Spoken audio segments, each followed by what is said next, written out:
in the picture, but mainly me. Yeah. I don't have Maddie. No, you look good. I have You look everybody. good as well. I have everybody. But Okay. And we're live. I would Oh, fuck shit. me. Oh shit! Hello, everybody. Maddie, Welcome to hi. Direbear Adventuring Company. I am your Direbear GM, Captain Sack, aka Heath. I just fresh off of HammockCon, running 2 games on Saturday and a game on Sunday. Everybody had a blast. So anybody who has joined me from the HammockCon, I would like to say welcome. Welcome to the Direbear Adventuring Company live stream that we do every Monday.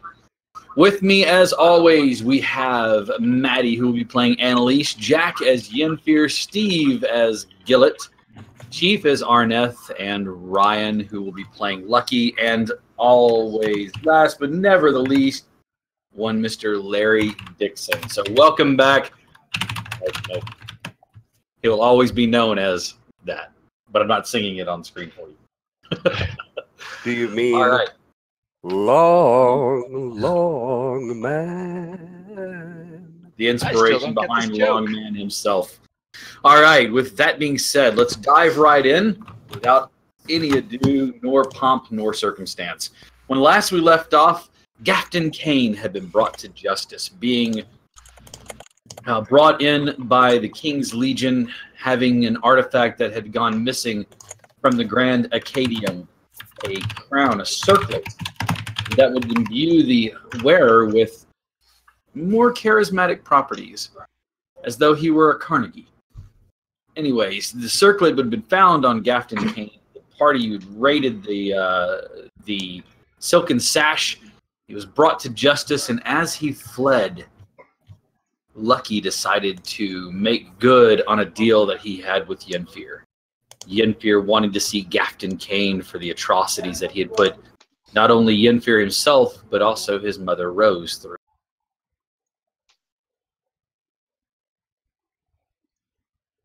Down into the crowd of individuals,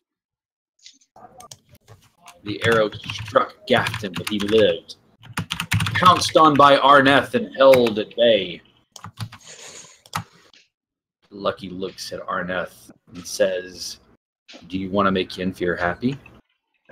Knowing, pulling on the heartstrings, saying just the right words, Arneth lets him up. Lucky fires once more. Was undetermined if Gafton was dead. Lucky has an idea, but they drug the body of Gafton Kane away. The party is now in turmoil as trust has been betrayed. Feelings have been hurt. Questions are raised about people's intents. And with that being said, Aj flew off. If I'm not mistaken, you flew away in kind of a huff. The rest of the party has kind of went their own way. Lucky, were you thrown out the window?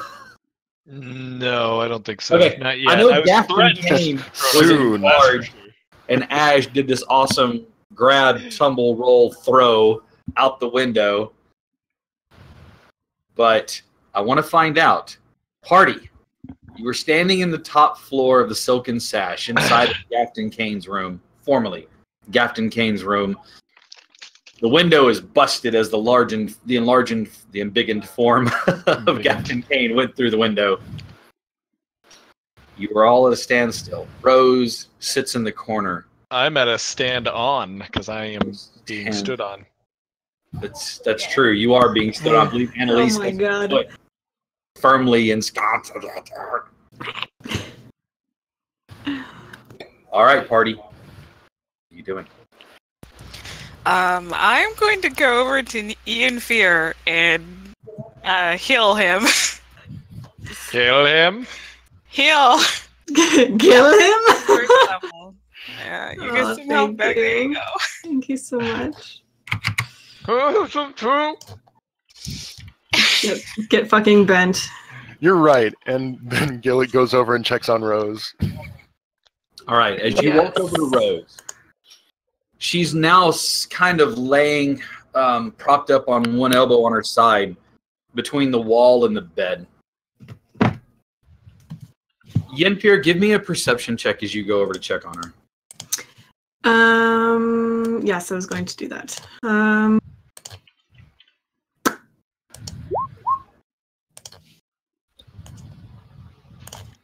You're used to your mother being full of color and life, vibrant. Even though she's small, she was always this beacon in the world around her. She seemed to have people flock to her naturally, her presence being just this thing that took over the room. Lying before you is a small creature. She is your mom. She's no different. She's your mother. But her light has been diminished. Where once there was not a blemish or mark on her face, you see that lines appearing around her eyes, deep lines around her mouth. Her hair, normally this beautiful, vibrant, reddish orange, the same as yours, has faded some of it. The luster itself drained from it appears. She sits shakily, taking a deep breath, holding her hand to her chest. She looks up at you. Her eyes showing hollow, sunken in, and dark around the bottom part of it. She looks weak, frail, tired. What happened to you? She shudders at you as though she's seen you for the first time in years and not just today. And she reaches out her hand. Her fingers, which were once pink and supple, are now looking frail and a bit gnarled. She says, Yennefer. Gafton. Is he gone? Yes, he's dead. Her hand drops. Mm-mm. And it's done. We are free of him. Shakily, she tries to draw herself to her height. You watch as she starts to stumble forward. Yeah, I'm gonna catch her. Of course, she falls into your arms and kind of grips your hand, grips your arms. It's a firm grip. You know, she has her hands around your arms, and she says, "Sorry, I'm feeling a bit exhausted. Not myself today. I apologize. Perhaps just a spot of rest is all I need." You don't look well at all. I'm not sure what he had done to me, but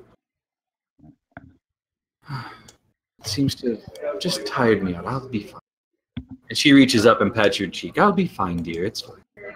Everything will be well. Don't. Such a mom move. Oh, man. Now you know she's doomed. Yeah. I'll be fine. Never wakes up. Character class you can play. Never fucking wakes up again. Oh boy. You kill my mom, I'm leaving forever. Yeah. Just That flip face, table out. Just fucking bye. that face when you discover your mom is an 8th level foreshadower.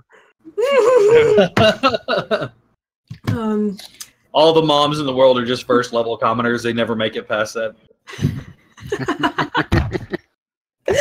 Oh no. Okay. Come on, we all know that the honestly, only moms though- that die are the ones that have the braid that come over their shoulder. Oh yeah. Oh right. Oh, yes, which your that's mom's true. fine because her hair isn't. Yeah. Exactly. Yeah, we see her So braid. it's fine. She It's walks out. It's fine. braiding. You started braiding it. But I mean, honestly, in this group, who's the only one with a living mother? Yennefer. Arneth, I think maybe. Yeah. Yeah. Oh yeah. As far as we know, or what Ryan, little we know about Lucky, we don't know shit. Yeah. Yeah. Well, as far as Ash knows, he's not an orphan. My mom, great. I think I might actually be the only orphan in the party. For now. Lucky's open, technically. I mean, he wasn't really raised by his family, but He's raised by wolves. Oh wait, that's Arneth. Never mind. yeah. All right. He So was mom raised appears to with be. wolves, okay. Raised by banana slugs. What a mood. Okay. Raised by what? Lobsters. Lobster. Alright. Okay. Mom seems to be- Down. Okay. I'm going I to. feel like we should take her somewhere. Yeah. She's looking real rough. Maybe to a healer? There's also the body of like a drow in this room, and a body of a drow in another room. Maybe I should just tell her to close her eyes. Close your eyes. Don't see this. I'll guide you through. It'll be okay. Mom. Yes. Uh-huh. Just make sure to lift up your feet while you're walking. Just step Don't mind the super pool of high. blood there. Yeah. Hey, Mom, look, I'm gonna walk you this way, and I think we should talk about some redecoration. Mm-hmm. All right. All right. Let's do a Where are makeover. you taking Rose? I'll probably take her down to. I have so much unfinished business here. Okay, I'm gonna take her down to the common area, and I'm gonna tell one of the girls to find a doctor or something. All right. There's as you make it back down to the commons floor, you hear a bit of argument going on with some of the workers there, talking about what they're going to do now that Gafton is changed. Somebody is saying that he's innocent. They'll get it all sorted out. Wait, see. Because not everybody there was under contract forcefully. You got to remember, some people actually opted into this. So Some people were wrong. Some people have bad judgment, Mhm. but you have made poor life choices. So. yeah. You hear them arguing. As she comes down the staircase, they all stop and fall silent, and they look to her, and you watch as one of the women steps forward. Lila steps forward, and she says, "So, Rose, will you take over? Will you be in charge now?" And there's a murmur through the room as most of them start to ask the same question.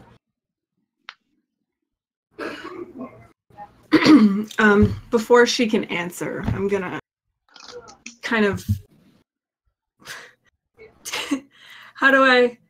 what are words? Okay, I'm gonna take her aside. I'm gonna pull her aside and kind of lean down so I can talk quietly. I really think you should take this place over. The Silken Sash deserves somebody who's not going to betray anybody, a good soul. And you've been here long enough and you have great business sense. I think you're the best choice. She brushes a strand of hair out of her face. And she nods, takes a deep, shuddering breath, and kind of stands, to her full height again, still with her hand, on yours. She says, "You're right.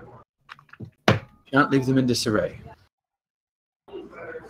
See, she steps a few steps down so that she's not on the level, but she's still kind of above everybody so they can see her. "Until the entirety is sorted out, yes, I will assume the mantle of proprietor of the situation. Until such time as Gafton is either brought to trial or his affairs have been settled. I know all of you, and I harbor no ill will, so if you feel that you should leave, not stop you. If you feel as though you should be in charge and assume the mantle, I also will not stop you. But should you take this place that is a home to so many of us and run it into the grounds, the full might of my vengeance and wrath upon you."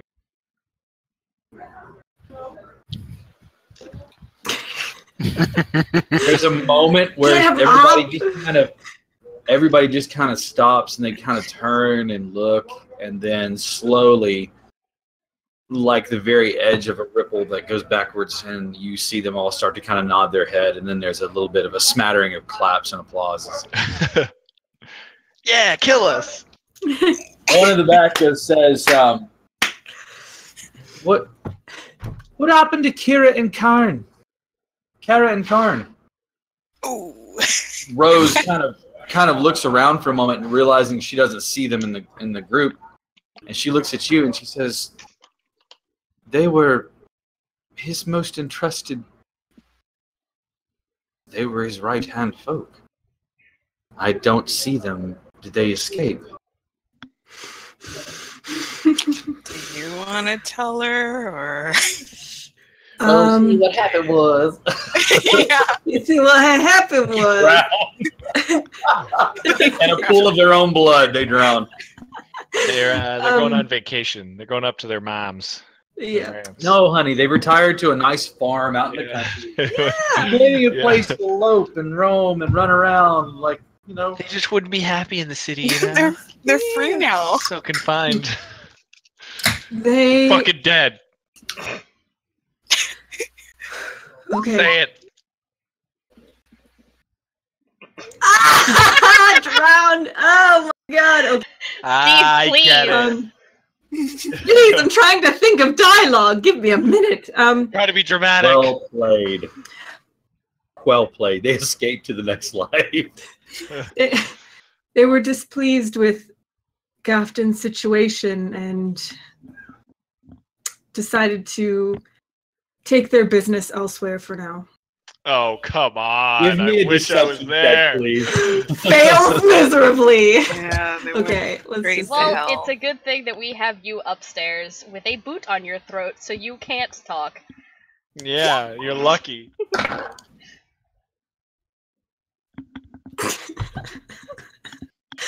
She narrows her eyes at you, and that look that you've seen so many times. Like the one time whenever she told you could only have like one piece of that cake that one of the girls had made, but you ended up sneaking into, and then she asked you if you had to, and you were like, I didn't have any cake at all. What she cake? narrows her eyes at I don't you, even like cake. and then just kind of sighs and pats you on the shoulder, and she says, "It's probably for the best. Whatever their fate, it's probably for the best." And I then am sweating so much. And she continues down the stairs where she is engulfed into the group as they pat her on the shoulder and hug her and things like that. Okay, well, And that's done. Elise, you have Lucky pinned to the floor with your boot on his throat. Yeah. Lucky, Yeah, I do. you did not feel the magic fade. What's the range on that, though? It's Hex, right? No, it's one of my Hexblade abilities. The Hexblade Oh, Curse. the Hexblade Curse? Yes. Is there a certain range on it? No. I have to be 30 feet to do it to them, but it's just if they die, then I get their life force. You feel the magic fade, but you don't feel any restorative property that normally goes with it. You're not sure what that means entirely. While the boot's on my face, and it seems like I'm not getting up soon. I'm gonna try and like introspect and see if I can be like open a link between me and Cormar. All right. Your sugar daddy. How would you Sugar daddy. how would you like to awaken this entity within you? I don't know. I'm just gonna think real hard about if that soul was eaten or not.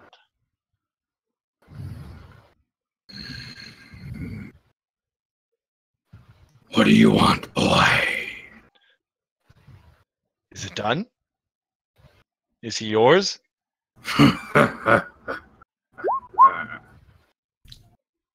Far from it. He escaped your grasp, and I still hunger. Well, he's gonna Rectify this soon. I'm gonna do that, actually. I don't like doing things for you, but it's something that I want to. As you reflect in on yourself, you find you kind of do like an astral thing where you're standing in the complete void around you, and it's Like in Naruto when he's like talking to the Nine Tails. sure because Yeah, I've dude. never Totally. seen it. But yeah, God, I've been watching too much of that show. all around you is this void. It's a firmament, but it's black, and it's black around you. It's almost cloistering, as though you're not sure if you're completely surrounded by it or you're standing in openness and there's nothing.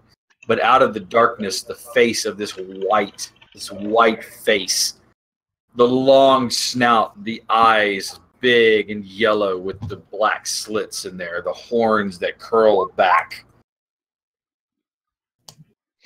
Bit of white and blue around the mouth as he speaks. You watch as the vapor from the cold coalescing drops from the jaws.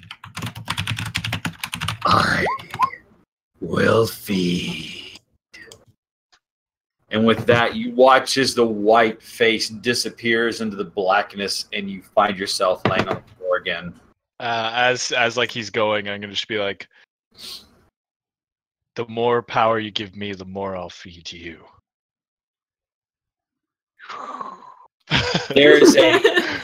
There is a as you start to come to back from this introspection, you feel your chest kind of pulses Oh yeah, that's with this cold beat of energy. As you look around your wrist where there wasn't before, you see what looks to be a band, a metal band. There's no clasping mechanism, nor are there any hinges on it, so it looks as though it were set on your wrist. It's not cold, but as you reach over and touch the outer edges of it or try to investigate it a little bit, it's cold to the touch. So you're laying there on the ground with a foot on your face, and you're I have like, shoes everywhere. I could probably just this is new. Yeah. Huh. Oh my Prop god. play. I love it. Beautiful. Prop play. You All should right. have gone on to the next stage in your relationship. Beautiful. Matching tattoos. That's your finish. All right, Annalise.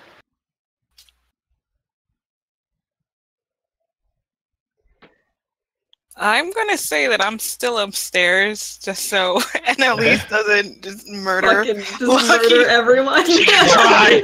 Bring it on. You went downstairs with Yenfear and Rose, did you not? No. Gillet.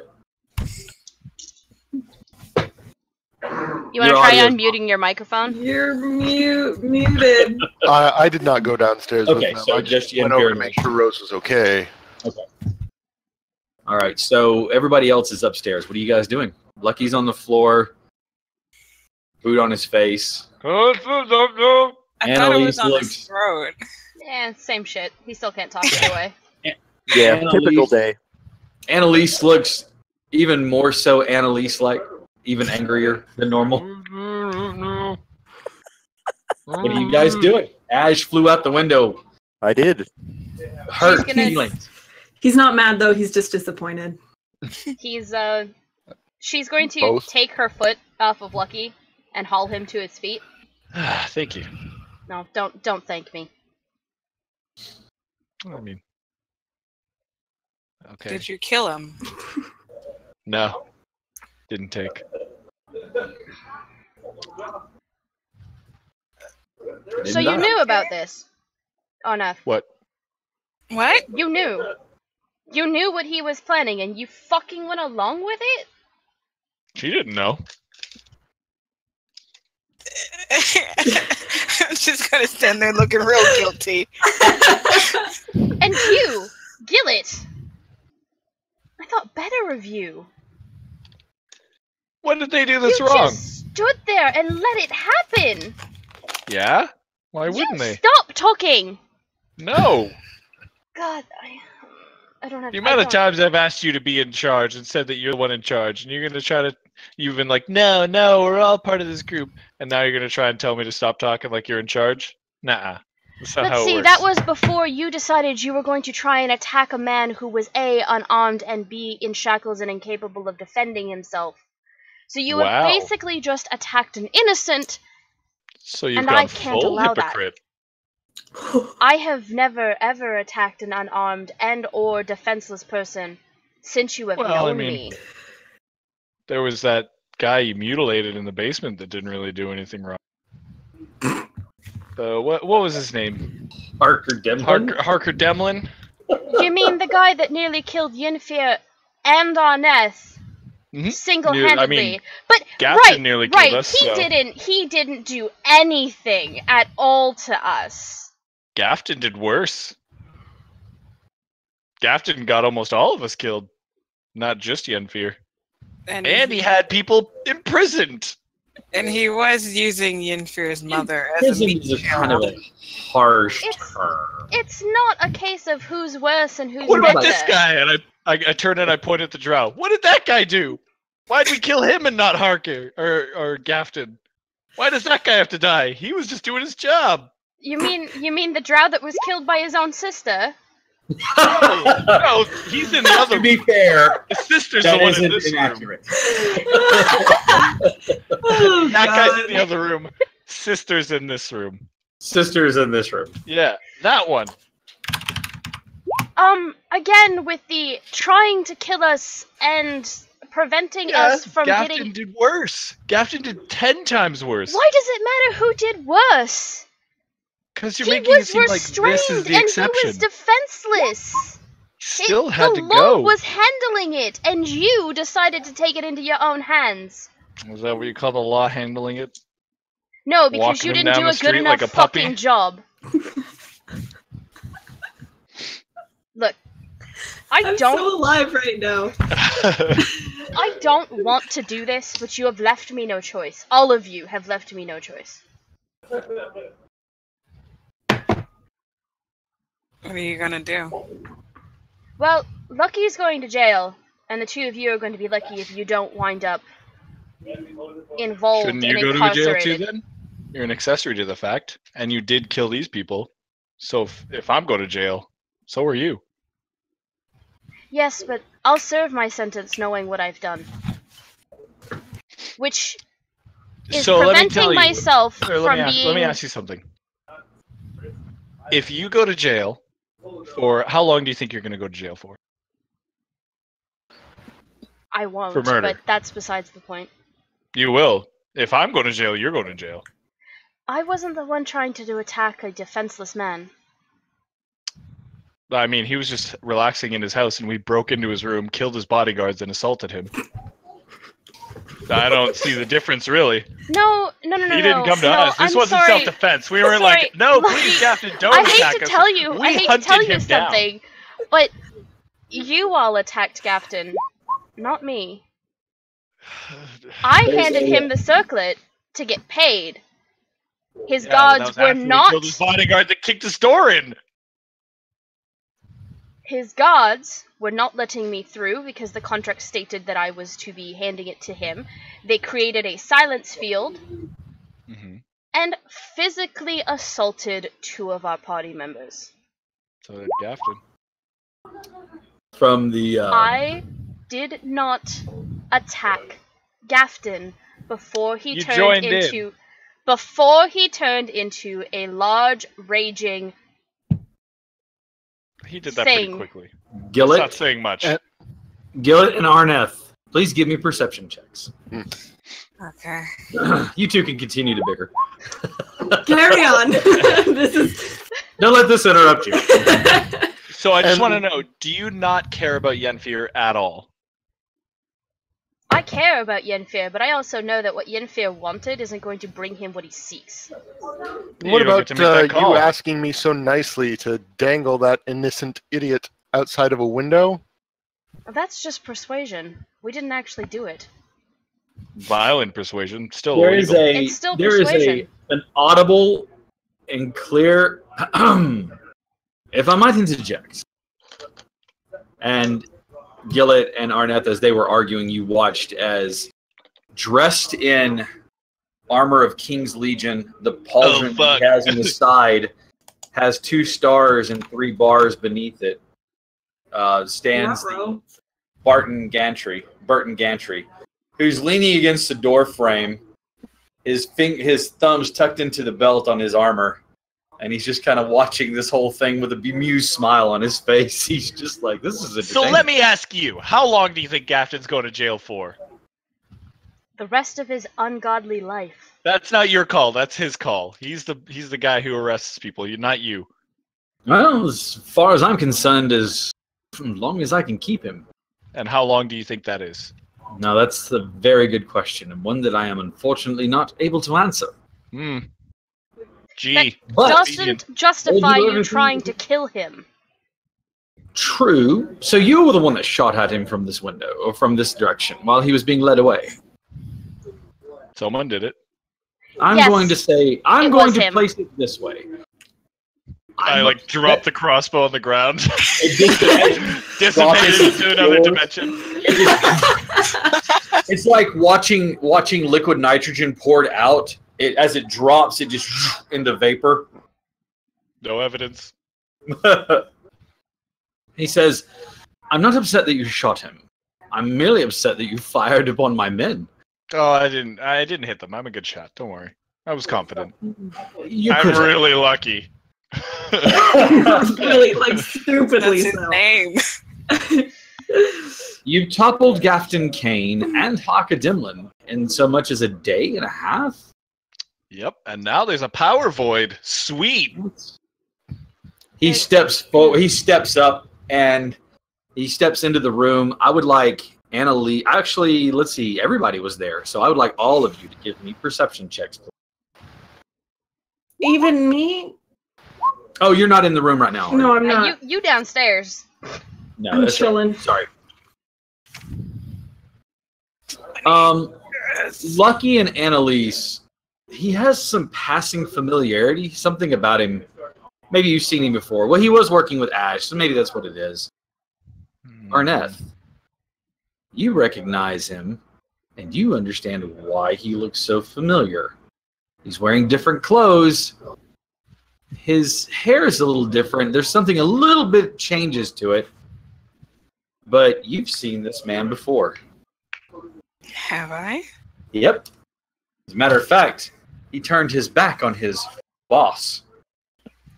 From what you thought. Oh, shit! Oh. You recognize him as Liston Aldridge. My husband? He says, look, bad form for shooting someone who is being led away. So, with that, we'll have a discussion, a harsh discussion, if you will. Let me just say, I just don't trust that you guys are gonna uphold the justice properly. The justice for the crime that has been done. You don't trust them to take care of that crime? No, Oh, gosh. I don't believe that you will enact justice properly. You are correct. It is a concern to have. Gafton Kane is not without power of some measure. He has secrets and people in the right places. And ample enough Also got coin. dark elves. And ample enough coin to hire individuals who would benefit him. Mm-hmm. For that, he must be tended to. I would not... And he kind of looks around for a second. Tended to means killed in my line He of goes, work. I would say that I would not be remiss if, or I would not be saddened if something were to happen to him to finish the job that you had started. Wink, wink. Because some blights are better wiped off from the face of this planet. Mhm. As I'm sure you understand. And he looks at you, Annalise, he says, especially given your church's proclivity toward wiping out individual creatures that are an abomination, if you will. Sometimes without question or concern for what the repercussions may be. Am I incorrect? No, not entirely. Why, when he says it, do you agree? So, As he steps into the room, he kind of looks down at the drow and says, especially if the individual in question has ties to certain groups of people that were less than favorable for the entirety of Lansport, such as dark elves. That's what I said. So you're right. You must atone for the crime of attacking an innocent individual, bystander, if you will. So with that, I will ask that you come with me, please. I just want to say you have no evidence. Just go with him. We have plenty of witness He statements. leans in towards you and he looks at you dead in the eyes and he says, please, come with me. All right, it's not that easy to make me come, but I'll do it anyway. Yeah, he said that out loud, folks. What? He offers no chains, no manacles, nothing. Oh, I'm already manacled. Don't worry. Oh, that's right. I I forgot. brought my own. She manacled you Brought my last own. night. didn't she? I'm sure that you I would. come pre-manacled, batteries included. I'm fairly certain that you'll not struggle or cause any trouble, will No you? promises. Well, if you would please, unshackle him. You trust Will him she not do to it? just disappear. I don't even trust me not to disappear. I don't know. I severely do not trust him not to disappear. He taps the pauldron. Never, Larry. I'm fairly certain that you're unfamiliar with the order and rank of the King's Legion here, but trust me to say that I am high enough in power that should he try to abscond, that he would be hunted down and dealt with summarily. Fair enough. As And fun she as that will- would be to watch, you should maybe just do what he says. She'll reach out and unlock his shackles. Take Marvelous. him My channel, Elise. He puts a hand on the Such a like hero. right there on your back, and he says, "So, shall we then?" I guess we shall. You guys coming with? Slumber party. I don't He think looks anybody back wants over- to go with you. Yeah, he looks back over his shoulder and he says, "I believe this is a private conversation." All right. He guides you down the stairs and outside, away from Hey, guys. everybody. Orders the rest of the men there to go and make sure that everything is secured to get the bodies of the two drow. Once they've left and he looks around again to make sure that there's nobody else watching, he says, "I'm going to get you into the cell. You are to put an end to it once and for all. I don't want him to see the light of day ever again. Sounds If we good to leave me. him alive, he's going to use the power and influence that he has to get out. I know. That's what I've been saying this whole Circle. time. This whole circle starts again. I've Right. worked too hard these past several months to get myself into the good graces with Harka Demlin. And I thank you all for what you've done there, but I don't want to have to try to get into the good graces of Captain Kane. I do have certain moral standards about lying down with individuals of questionable ilk. So That being said, I'm a little beat up though. so is he. I think he'll Here, be fine. just give me a piggyback, and I'll just like take a quick nap while you bring me He there. literally looked at you with like the most. What? I'm just gonna take a little piggyback, and that way I can take a little nap, get some of my magic back. How about you walk, or I will take you in for real. For the process. What about like a wheelbarrow? How about I put the shackles back on your right, wrists? let's and go. Yeah, let's just drag go. you through You know what? I'm going. It's okay. I'm fine. It's fine. Now that I think about it, I don't really need it. It's cool. Let's go. the- Excellent. And he escorts you to a very familiar place to you, the jail. I'm ready. You have enough time to kind of, if you want to, we can count it as a short rest. So if you'd like to spend some hit die to restore your health, That means a lot for me as a warlock. I know you'll get a short rest in. All right, I'll send a few hit dice. You watch as from the third floor, looking down, you can see Burton Gantry speaking to Lucky. He kind of claps him on the shoulder and they walk away. Yeah, on your fourth visit's free. You're on visit number 2. Your fourth They have visit a is stamp. like a free hot meal. They have a stamp card. Actually, how many Yeah. points do I have saved up? I'm saving for the Xbox. Free video game. Free video game. Is that a form of solitary? Sorry, who saw?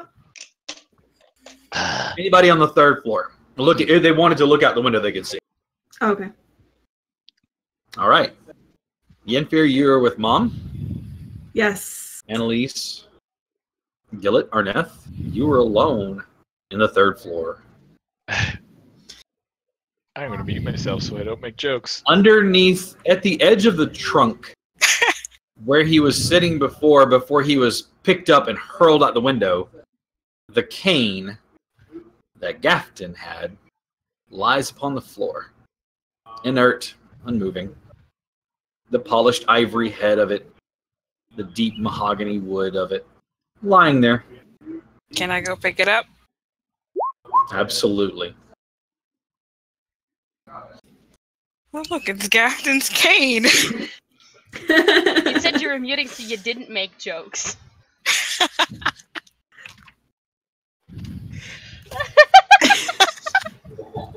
Yes, you can easily pick up the cane of Gafton Kane. Wink, wink. No. Okay. I pick it up. Say, hey, look, I have his cane. Look, I got a walking stick! Can I use this as a weapon? It is lightweight, well balanced, very sturdy, and it's beautiful. The head of it is shaped like a horse made out of ivory, completely carved, well polished and worked over. A very expensive item. The gold band sits right at the edge of the horse's neck, right above the mahogany of the wood. I'm going to turn to Annalise and kind of hold it out and say, if I give this to you, will you stop being mad at me? If I give you presents, will you no longer be angry? Yeah.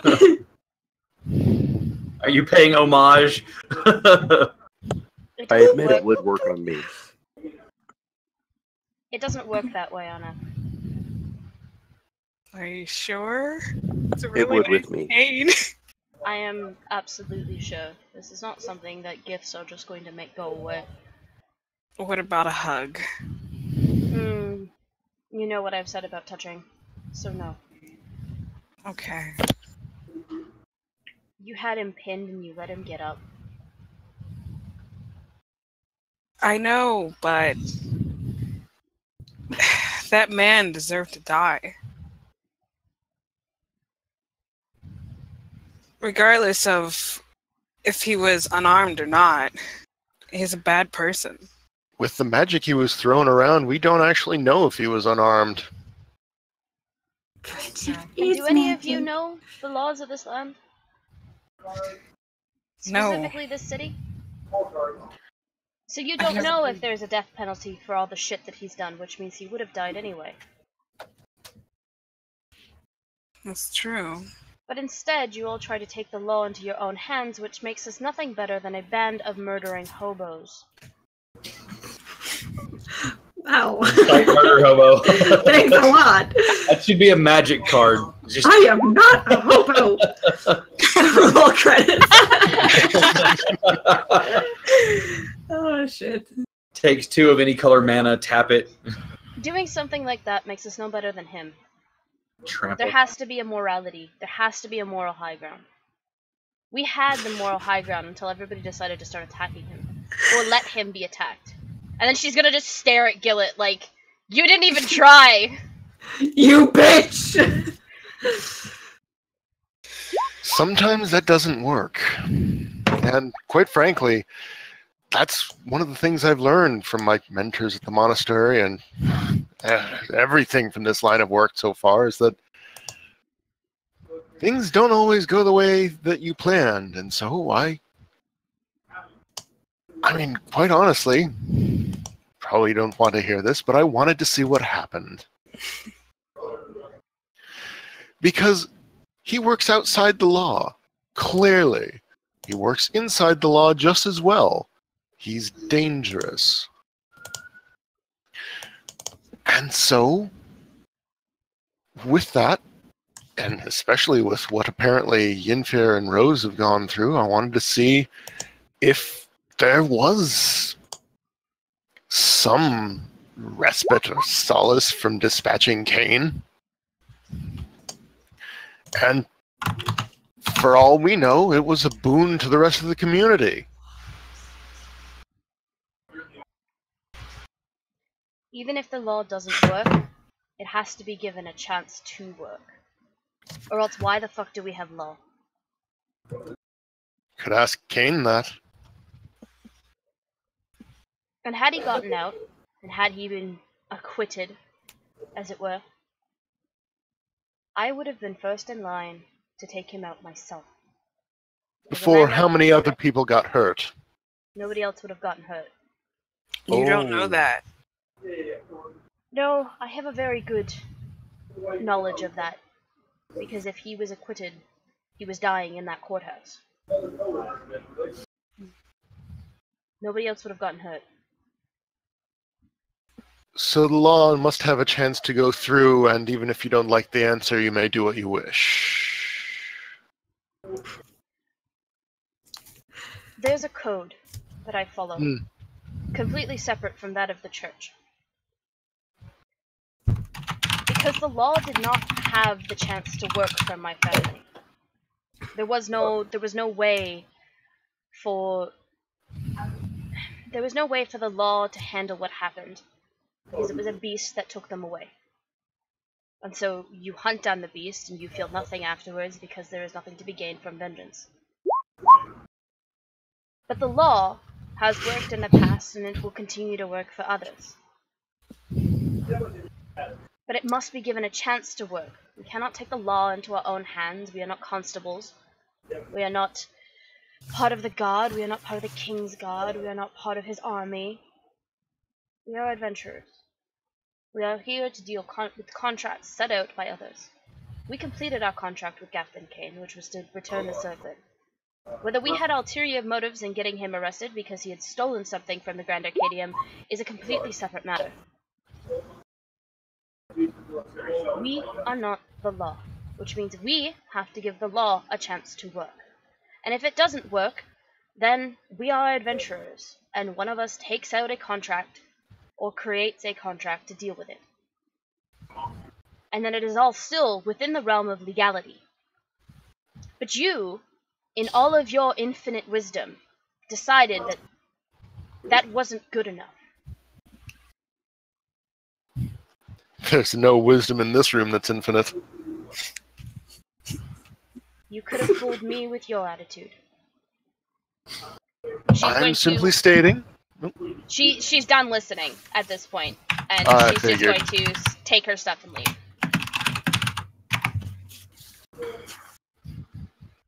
There she goes. There she goes. There she goes again. My head for years now. The curse is begun.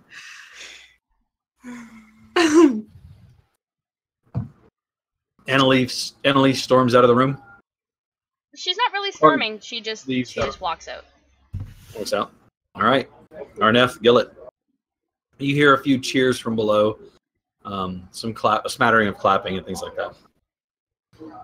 You're left alone in the room. You have, once again, play that joke after I realized maybe I shouldn't have given him a cane. But anyways, you have Gafton Cain's cane. I'm going to go over to Gillett and just give him a little pat on the shoulder and Applause. cure wounds. All right, so you cure. Thank you. Yeah. There's a as Arneth pats you on your shoulder. There's a slight like woodsy, like deep woods smell, that good thick loamy foresty smell, and you feel your wounds start to mend as you see a greenish glow that smatters around your shoulder. as it fades, you feel a bit better. At least physically, if not emotionally.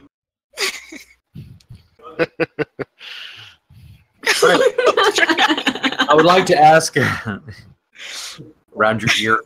No, around one tusk. There you go. Perfect. Arneth and Gillett, you are left in the room. What do you want to do? What do you want? Well, checking bodies isn't really my thing, so I'm not gonna do that. Where you said you're not going to check the bodies? No, because it's not Arneth's thing. All right.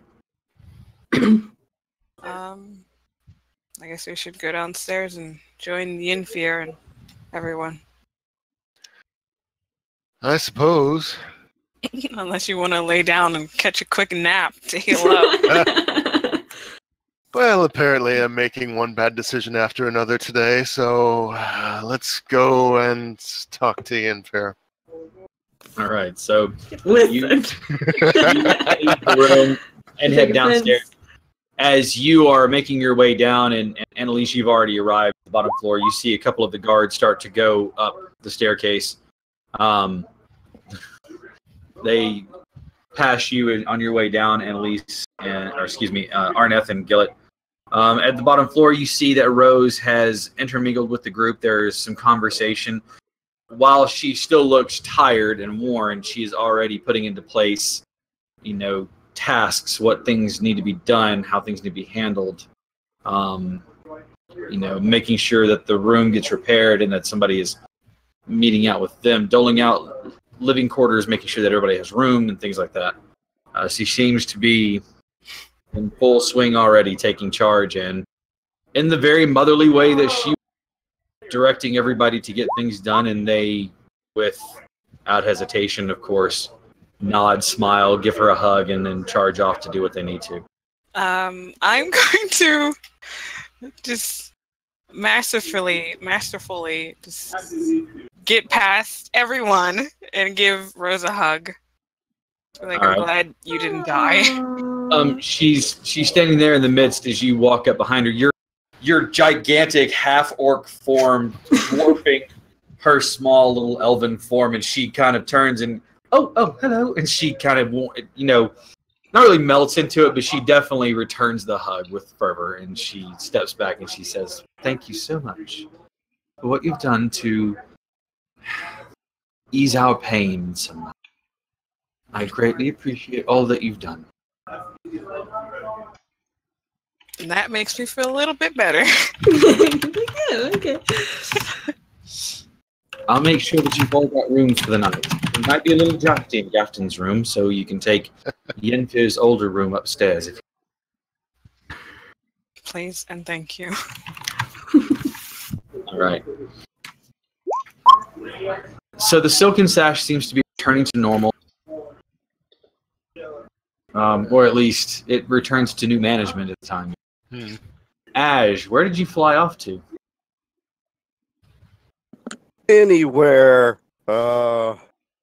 He's very Somewhere distraught right now. over the rainbow? It's a bad time. He's not flying flirty. He's just flying. He's just. Yeah. I mean, like total stiff winged about the entire thing. He's just. Shouldn't have done that. As you are flying, the wind, which normally doesn't bother you, stings your eyes a little bit. You can feel the water welling up at the corners. At least you convince yourself it's just the wind. As you glide over the city, making large loops and circles, you start back over the docks, and you can see a large group of people, men and women of all ages, children excitedly pointing at the sky.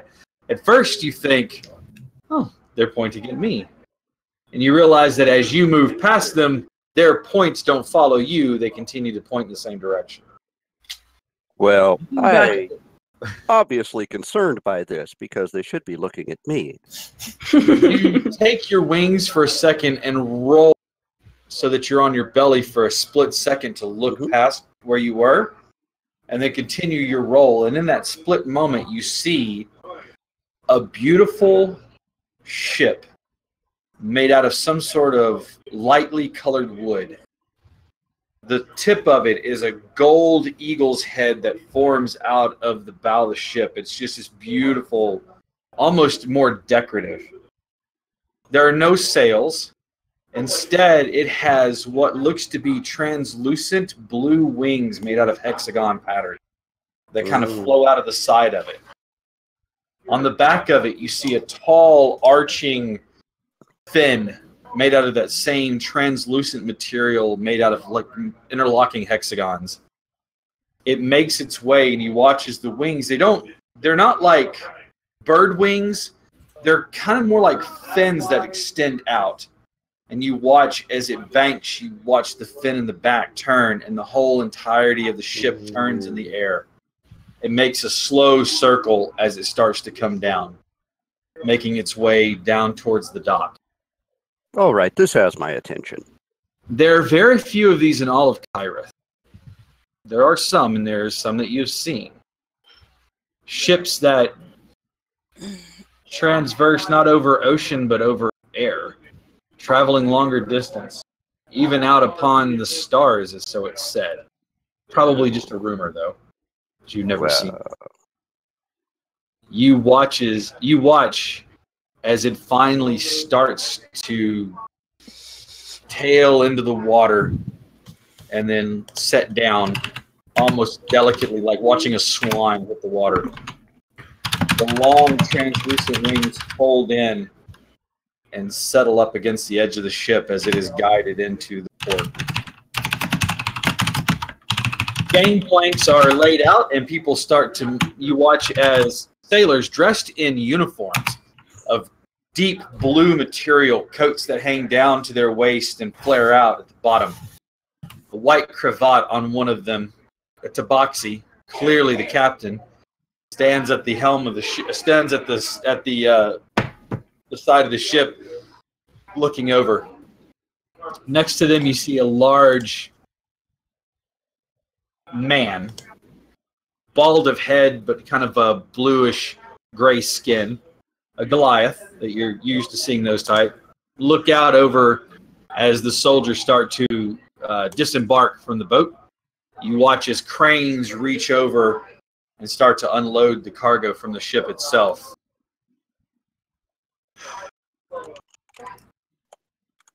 Well, all right. Well, as this is happening, during the approach, I would have gone to about 300 feet off of the port bow and matched speeds with it during its approach, giving it an escort. And was there any response from deck on that? They just wave at you.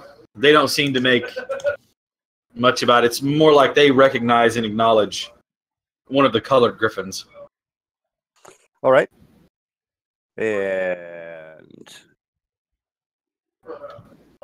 all right. I'm not a Sky Warden anymore, which means I can do this as a civilian. I'll fly over the foredeck and ask permission to land. The Goliath looks up at you for a second, trying to figure out where it came from. When he looks up and sees you, his eyes go, "Of course! Land! Join us! All It's right. good to see one of your old killer." And you give a little chuckle at that and back wing and do a single point landing, right foot, then left foot, then both front feet at once. And flip the wings back and do a quick bow. He bows deeply at the waist and then stands up straight and walks forward. I'm Bowman Gust. Captain would be pleased to see you. I'll get his attention. Well, I wanted to welcome you to Lanceport. Has this been your first trip here? Not hardly, but we've been out to sea, if you will, for several months. Finally returning home. Or at least returning to Lanceport. Well, I'll be happy to brief you on what's been happening in the meantime. And the Sky Wardens, I'm certain, will be here to welcome you officially in a while. He says, they've never have in the past, but hey, would be happy to see them if they would. You can tell this isn't their first foray into Lanceport. This is one of their return trips. Then, but it's always a sight to see. Right, it is. And if it's a sight to be seen, then I need to be seen in it. You that's a good one. You watch as they pull in. Finally, you're there on the deck of the ship as they land and the gangplanks go down. The captain walks up and bows deeply to you. He has kind of an orange gold fur. It's kind of long at the face, kind of making almost like a mane. But other than that, it's short throughout the rest of the body. His tail has a little bit of blip of brown at the tip of it. He takes and puts one foot in front of the other one, sweeping his hand across his chest and bowing low as he does so. He stands back up and he says, Captain Silas Falls, it's a pleasure to make your acquaintance. Oh, Captain Falls. I don't think I deserve a bow that deep. But I'll bow back to him. And he goes, am I mistaken that you're not one of the Sky Wardens? Mustered out, in fact. But I've never heard of such a thing before in my life. It is uncommon. Upon seeing your magnificent vessel, I thought you might want news before disembarking. He places his hand lovingly on the rail, his hand up, and the Star Song is my pride and joy. Welcome aboard. Thank you so very much. We plan not to be on port for very long, but we've a bit of business here, especially with the Grand Acadia. Ah, yes. Well, you've been there before, haven't you? Yes, a time or two. Oh, good. All right. Well, then, if you would like, I don't want to interrupt, but I'll catch you up on the local news. Certainly. And you spend a few moments just kind of interchanging. All of the crewmen seem to be dressed in, like I said, in uniform fashion. While not wearing the blue coats, they all have on the same matching shirt and pantsuits. They all seem to be very well... They're almost military-like. Even though it's, a merchant ship, they all seem to snap to whenever the bowman or the captain calls. They all very much spin it. You learn over the course of your interchange that they had found an artifact. Something that they had not seen before. It seems to be benign. Any of the research that they've done seems to not really put too much information on it. Trusting you as a Sky Warden, he says, would you like to see what it is? It would be in an unofficial capacity. I would like to see it because I'm quite curious, of course. Well, we have to get it off of the ship anyways, so I don't see why not. All right, fair enough. Would you like me to relay it to the Acadium for you? Oh, no. Do you have transportation? Ourselves. Oh, good. All right. Yes, I'd love to have a look. You watch as the elevator swings over, the crane arm swings over and lowers the platform down into the hold of the ship, the berth of the ship again. There's a few moments of conversation down below. You can't make it out. It's kind of muffled. It's the grunt and work of men moving something that appears to be either heavy or just not necessarily heavy, but just that it's not mobile. It's very immobile. After a few moments, there's a cry from below, and the elevator is lifted out again, the crane moving it up. You watch as, for all the way you can describe it, it appears to be a metal man. Spindly legs which end in large round cylinders with base platforms that kind of flare out. spindly arms, not really hands so much as it's kind of like clamps, you know. And it's sitting forward on a box, one of their crates, and it's just sitting there. Its legs and arms kind of akimbo out the side of it. Its head is bowed, and its head and body are basically just a big piece of metal and a big metal cylinder on top. Not rounded like Iron Giant, but just a metal like cylinder. And it's just sitting there. That is interesting. It's like a walking furnace almost, isn't it? Unfortunately, we found that there was no door panel to open up to put a forgery or put a forge inside of it or any sort of flame. We're not quite sure what activates it. We were offloading some stuff from faraway lands, and we found this artifact sitting in the back of a shop. Curious enough, I thought if nothing more that the Grand Acadium may have some use or may have some information about it. So, of course, we brought it here to Landsports, as this is the closest location for any of the Grand Acadiums. I have to say, Captain, I think that's a very wise idea. I haven't encountered anything like this in a lot of sky time. The one thing I can tell you about it is that it's quite heavy. Quite heavy. Like unusually heavy?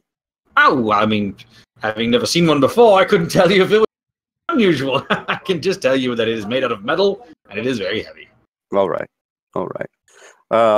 Very well. I'll assist you in this, please. And give him a quick nod, and I will go down, jump down the gangplank at a couple of bounds, kaboom, kaboom, and they creak underneath the. Yeah, kaboom, kaboom, and then spread the wings out and say, "Everyone clear! Everyone clear! Heavy cargo, everyone out of the way. Safe distance, and make sure that all of the people that are thronging nearby are nowhere near in case this thing falls." A throng of people had come up towards the end of the pier where this is sitting at now to kind of keep a closer look at this weird thing that they found.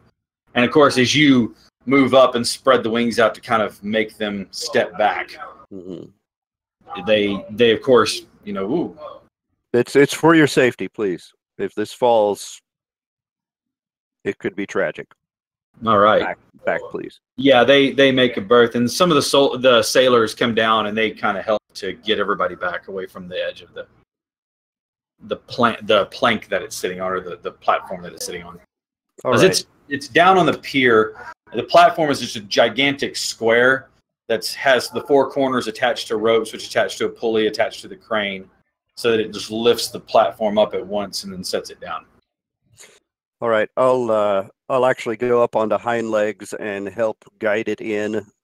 Oh no, it's already on the pier. It's already Is set. it okay? Flat. Yeah, the ropes are slack. It's already made its touchdown. All right, good. And I'll ask one of the hostlers there. Has a transport wagon been arranged yet? He says, he snaps to, gives you a salute, says, "Aye, sir. It's already on its way." All right. I'll precede the wagon to help clear the way. I don't think that civilians should be touching this. Aye, sir. And again, he gives you a nod. And as you're speaking, sure enough, you watch as a cart being drawn by 4 different horses come up. Of course, running the 2 and 2 with the yokes between them. With the yoking bar between them, they pull up and they kind of look around for a second, looking at the giant metal man, and looking, not giant, but he's like a little bit bigger than a human, probably about the size of the Goliath, and the Goliath is well about 7, maybe 7.5 feet tall, and the metal man is about the same height, about 7 to 7.5 feet tall. All right, I've got an idea. While they work on loading that onto the cart, and it takes all of them to do this. Yeah, I'm going to go retrieve a sail. Okay. And I'll return it to you by tomorrow. But easy enough to find a rigger as you walk up to him. He's like, you ask for canvas enough for a sail, and he's like, yes. I'll just say very plainly, there is a somewhat secretive cargo that needs to be covered during its transport in the city. That's all. He takes and finds some of the scrap material that he has and gives you enough pieces that you can cover it up easily enough. There we are. I'll have it back to you tomorrow. And nods off. Thank you. And take it on over. And they say you can't drape the willing, but I can do it. All right. There you go. Lay this old piece of rigging over the top of it. Mm-hmm. The not the rigging, but the sailing canvas. Yeah, the canvas used for the sail. Mm-hmm. All right.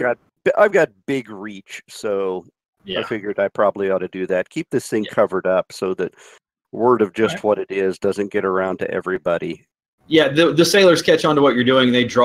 Somebody quickly runs up with hammer and tacks, and they kind of tack it down so that way it's kind of stretched across the wagon. That I'll just decide to the one I spoke to earlier. No need to get the public too riled about this. That's a good call, sir. It's a good call. The wagon driver jumps back up onto the bench, and the captain clambers up beside him. They thank you for your assistance, and of course, encourage you if you'd like to join them. They'll be at the Grand Acadium within the hour. So, with your permission, I would like to lead you there. No, of course. And every good ship needs an icebreaker. Yeah. All right. Cool. So is you kind of staying on the ground, walking with them as they drive that way. Yeah, I'll have the wings formed in a V formation so that I'm their icebreaker. Just leading the way, scooting people out. Yes. Like a feathered cow catcher. All right, so you lead the way back there. Again, idle chit chat. He tells you, the ship is not his. He inherited it from someone who turned it over to him. And again, like I said, just passing the conversation. Meanwhile, Lucky. Oh yeah, here it comes. Hello. You are led back to the jail by Burton Gantry. All right. You are given a few minutes to be processed, making everything look accurate. They punch your card. You are led back and past the cells that you had spent your time in previously. There in front of you is an iron door, hammered metal with a view slot that slides open and closed. There are arcane runes etched around the outside edge of the metal door. As you walk and watch, as you walk up, not Burton Gantry, but the jailer comes up, does a simple set of motions, and you watch as certain runes fade. There is as the door is unlocked. They then draw the door back as though it were a pocket into the wall. Cool. Inside of there it's an big empty room. Inside of there is a large cage in the center. The cage is split into 4 sections so that you end up with 4 separate cages inside of this one box. Right? Mm-hmm. In this are all 4 of them. No, sorry. 3 of them are full. I have an individual with 1 person in each one of those. Watching, you can see every once in a while as energy floor sparkles up along the cage to the 4 chains at the corners of each one of the cages. And then it kind of sparks on up to the ceiling. Looking up at the ceiling, it's made out of hammered metal. Nailed, and the walls are same, hammered metal. The floor is also hammered metal. The 4 cages made out of this one large unit sit just like barely an inch off the ground, less than that, like maybe a half an inch. It floats just off the ground. So the figures can maybe stick a toe out, but that's it.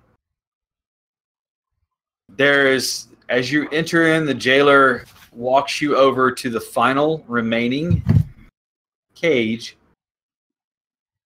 takes from her hip a glove that looks to be made out of some sort of heavy leather, grabs the cage, and as she grabs the cage, you watch as the arcane energy strikes out at her hand, almost like a snake. She opens the cage door, and she escorts you in. The cage door closes, and there's no lock on the door.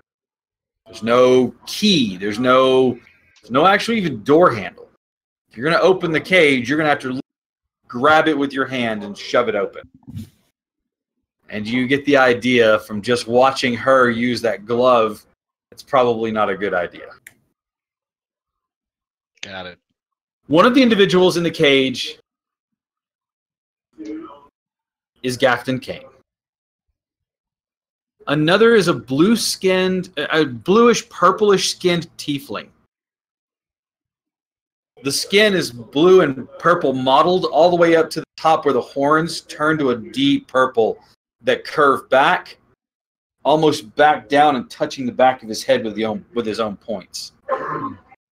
He wears very nice-looking robes, jewelry in one ear that runs, that hangs in a loop back up to another part of the ear.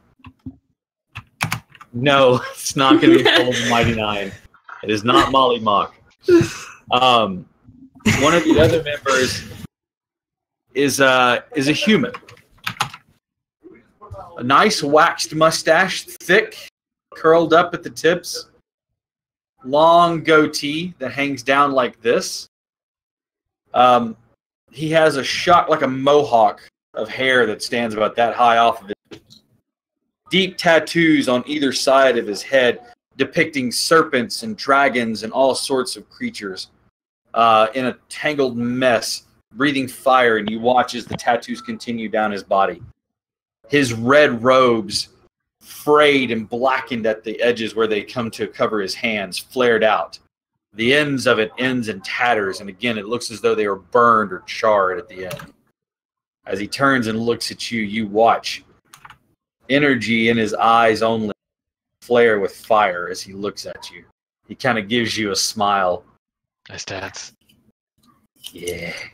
Ain't they, though? You look around the cage, and Gafton sees you.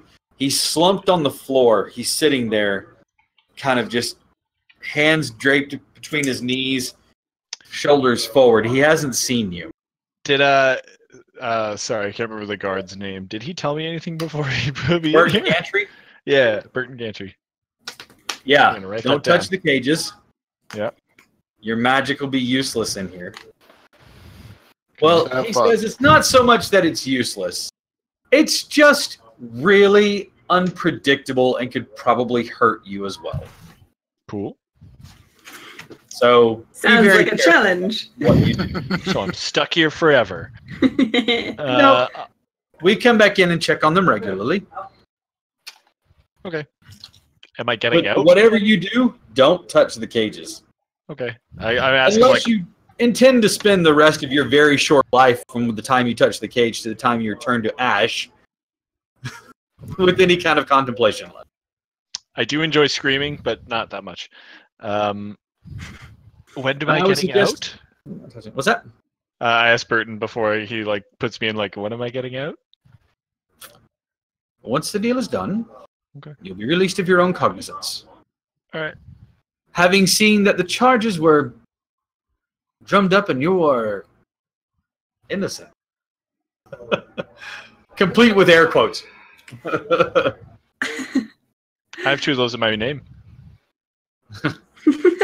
Yes, I see. So, Good luck. As soon as the cage closes, and he told you all of this before leading you into the room because it's not phased. But as the cage closes, contemplating and remembering what he was telling you before, that very familiar sound comes from deep within your chest. Yum. The gem speaks to you. I don't like this place at all. Neither do I. Yes. Be done with it and free us. I'm gonna like touch the bracelet and like see what I feel from it. Ah. You're just gonna touch it? Yeah, I'll put my hand on it, like spin it around, see how it feels. It feels cold. It moves freely. I'll like examine it more closely, see if there's like a symbol on it at any point. Give me. Yeah. Actually, you know what? I'm not even gonna make you roll. Yeah, you definitely see on the bottom of it an emblem. How did I miss that? A series of glyphs. That would be like right across the band here. The band itself is about that wide as it encircles your wrist. Okay. There's no one else in this room but the prisoners, right? Right. And while you can see each other, the meshing on the chain on the cage is tightly woven, so you can see each other, but it's kind of obscured-ish. Mm-hmm. How big are the holes between the meshing? Oh, like millimeters? Like, yeah, we're talking like tiny little diamonds. Okay, shoot. I'll like touch the bracelet, see what happens. Do it on like the symbol. Oh, nothing. Nothing happens. Examining them, give me an Arcana check. How does magic work? How am magic? How am for the match? How to what? He really doesn't know. He doesn't fucking know. I don't know. How does magic work? Magnets. How do they work? I'm not surprised in the slightest, Mr. I don't know how magic works. As you're looking at the glyphs and you're trying to figure them out and you're like prodding and touching them, from deep within your chest, you feel this. I know, right? It rumbles within your own body, and before you realize you were actually sighing out loud. You're just.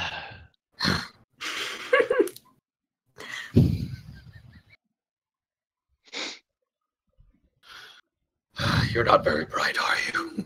I am. I just don't know magic. Fine. Take time to study it. I told you got a short rest. Is that correct?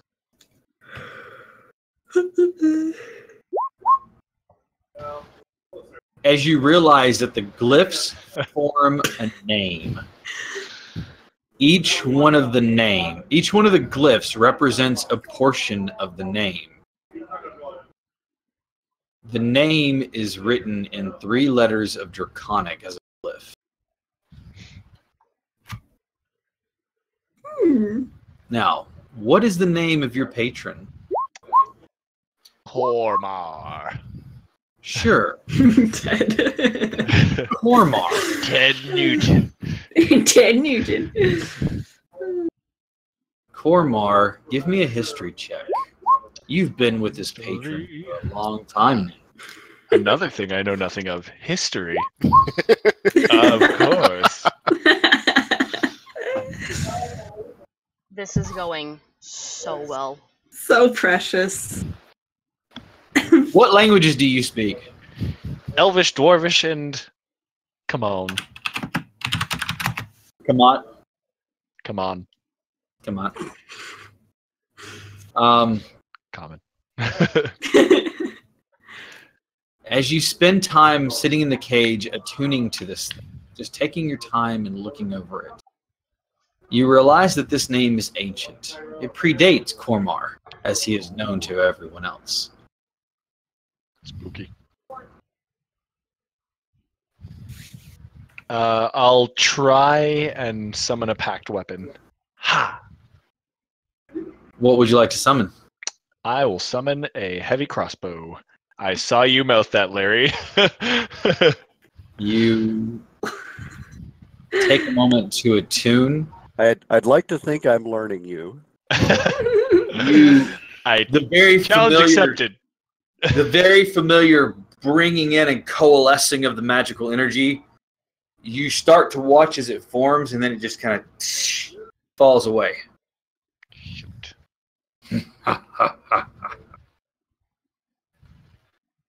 Read my name.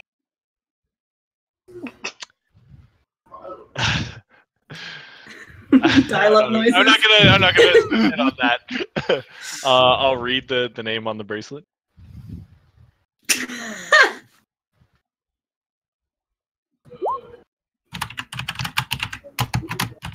Bar Alienix. Bear Alienix. As you say the name. That's what I was thinking. Say my name. Yeah, that's pretty much the White Dragon version of. Say my name, bitch. As you speak out loud the name,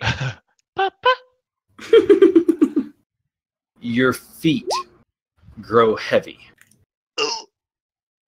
Your shoulders, you're this thin, lithe creature. Your shoulders grow broader. Your chest bigger. That was me attempting to do that. You start to lose your balance until you realize that there's a tail that helps you maintain your balance.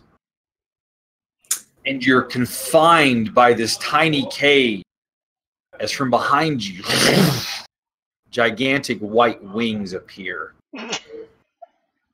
There's an uncomfortable feeling about your mouth as though you don't know this newly thing, as you feel your mouth has become the muzzle of a dragon. You are still your size, so you're still medium, but you are now in the form of like a half dragon. Huh. I'm gonna like take a deep breath. Use my power. And yes, as you breathe out, there's a you can feel the vapor rolling off of you. Clackety clackety clack. Sorry. Jack. I want to see artwork of this. Get on it, Chief.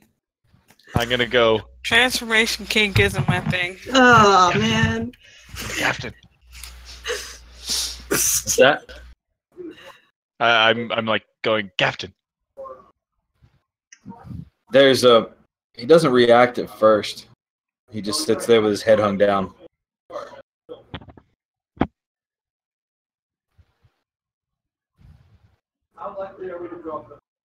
You saying his name again?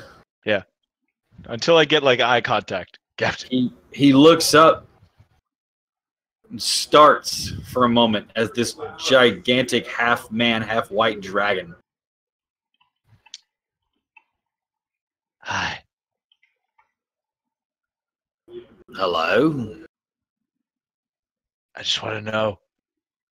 Do you have any last words? What do you... Ah! I breathe breath. What do you... All right.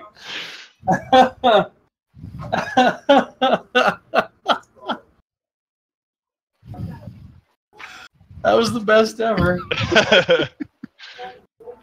At the same time, I expected it, but at the same time, it was the best ever. I was more curious if he was going to let him finish talking. No. Talking gets nothing done. Don't you know that by now? I need you to roll.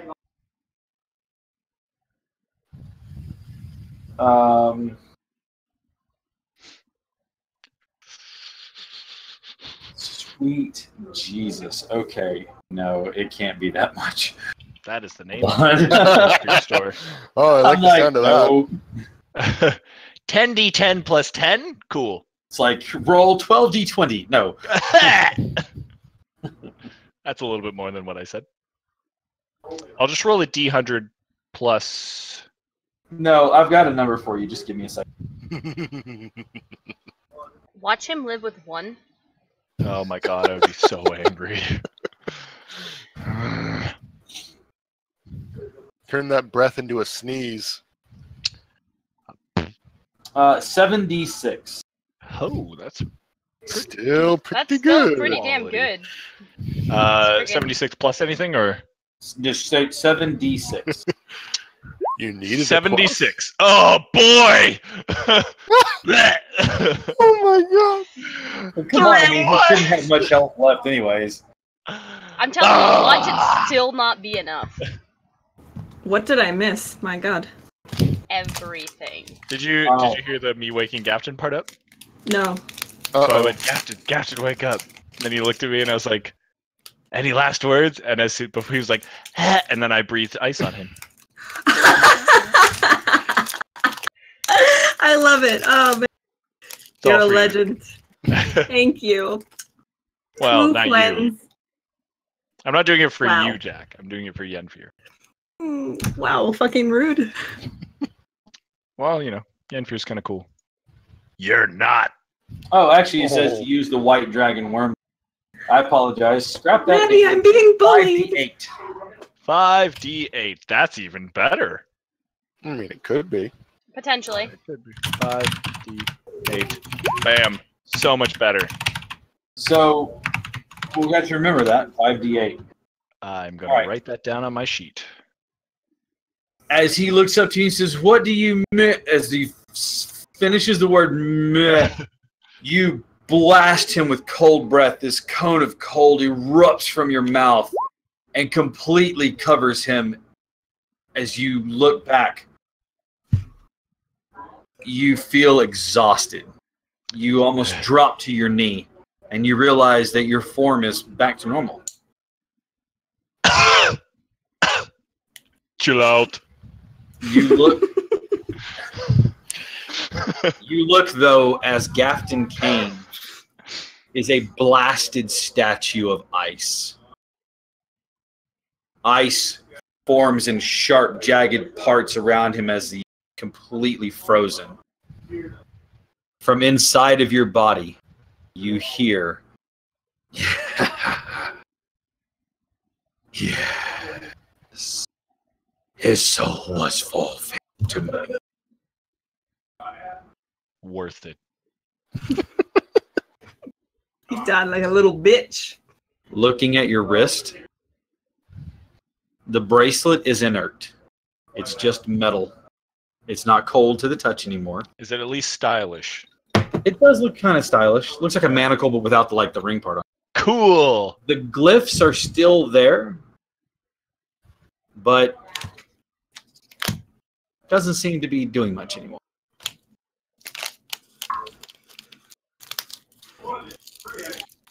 I'll just sit down, look at the tiefling, and be like, "So, what's your story?" The tiefling backs up to the edge, looking back as a second, right before he's about to touch the edge of the cage, but he is completely backed away from you. You look over at the human who looks down at Gafton Kane, looks back at you, and goes, then just turns around. Well, you're boring. I'll did they let me keep any of my stuff? No, well, I mean, no, of course not. I'll just take this time to. I'll be like, Barnett. I'll just shout it out for a little while and then take a bit of a rest. And I have to go to the bathroom so bad. That's I'm gonna fine. run away right now. Go ahead. We'll come back to the rest of the party. So, the rest of you. Annalise, where did you go? I left. I walked Where did out. you go? I didn't bother saying bye to Rose. I didn't say bye to Yenfear. I just left. You just left. Where did you go? Probably Where are you went going? to the church. Since there is a division yeah. of the Church of Castalia here in Lanceport. It is. The dock ward runs north and south between the two rivers, along the top edges of the northern and the southern edges of the cliffs.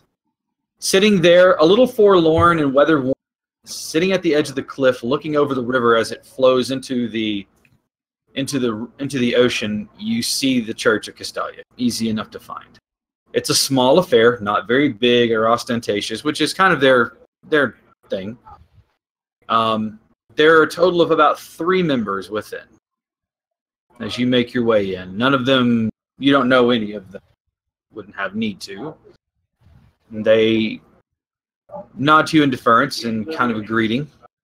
They are not overly jubilant people, but they are not dour in the worst sense. They're just kind of very serious.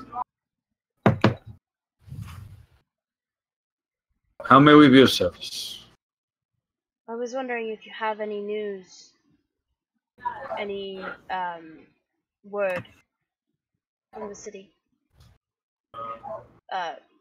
The city of Castalia, the home base. Last word we had was nigh on a month. Things seems fair. No reports of anything untoward. Do you travel far, child? Yes, well, Jareth thought it was... Sorry. Lord Jareth thought it was pertinent that I get away from the city, so he signed me up with the Adventurers League and sent me off to do the good deeds of the church. It's proving to be a little bit more difficult than I had hoped. I see. Well, we pray you well. Is there any aid or succor? Just a place to stay. My previous arrangements are no longer amenable. Of course. As with all the church, all of the members of our church, you have room and board and lodging here, as meager as it may be. Meager does not bother. Yeah. As is wont with any member of the Church of Castalia at the church, you are provided with lodging and food and a place to study, reflect, contemplate, find a moment of solace for yourself. Because he got up to leave, I wanted to come back and finish up with Lucky real quick. Sorry. That's okay. You actually, I think we're going to all take a little break here in just a second. You are in there for about another 20 minutes or so. And you hear the door opening to this large room, this large chamber. The jailer and Burton Gantry walk in. The jailer grabs the cage, the door of your cage, and opens it up. Burton continues walking around the edge and looks in at the frozen corpse of Gafton Kane and says, I'm not going to ask how, but that seemed a bit of an interesting way to go. Well, shall we get you out? Yeah, sure. And he walks you back up to the front. I feel like there's a pun here, but it's right on the tip of my tongue. I'll let it go. Anyways, you are led again to the entry. There is a small kerfuffle as they undo the paperwork done to get you in there. And as you are about to leave, he tells you with a clap on your shoulder, don't do anything untoward while in the city. I know who you are now, and you've seen what we do to those of you who are high-level cast. There's a special hole that we will throw you in, and you will never be heard from again. Are we clear? We are very clear. Excellent. Do you happen to know anything about the Church of Castalia? Question.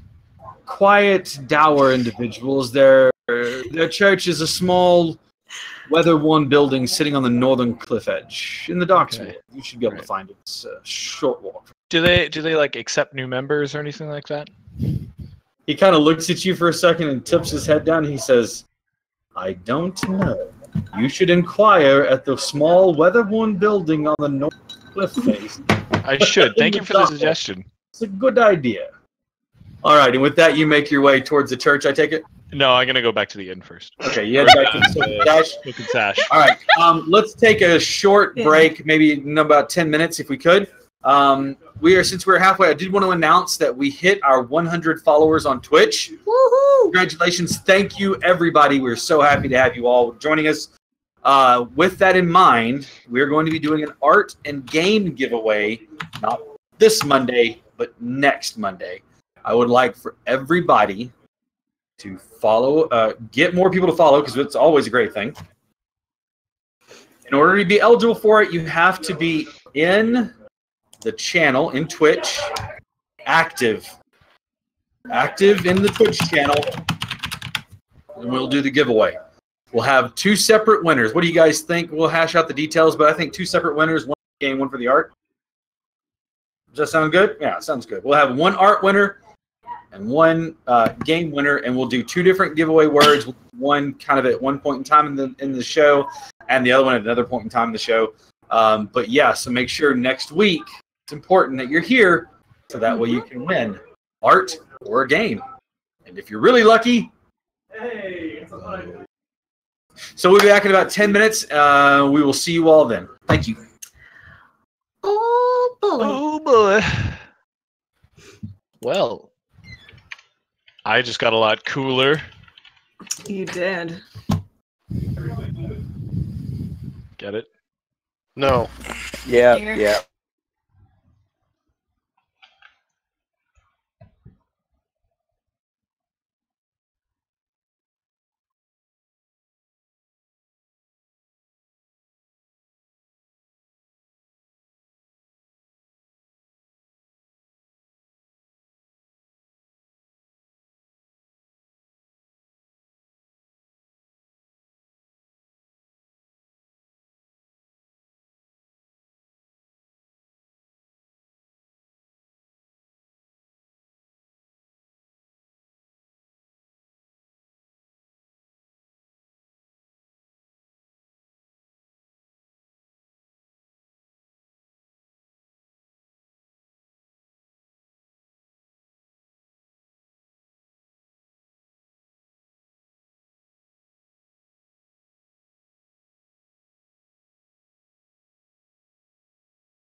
Ready? Whoa.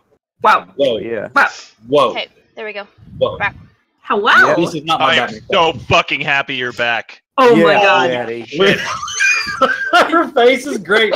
Seriously.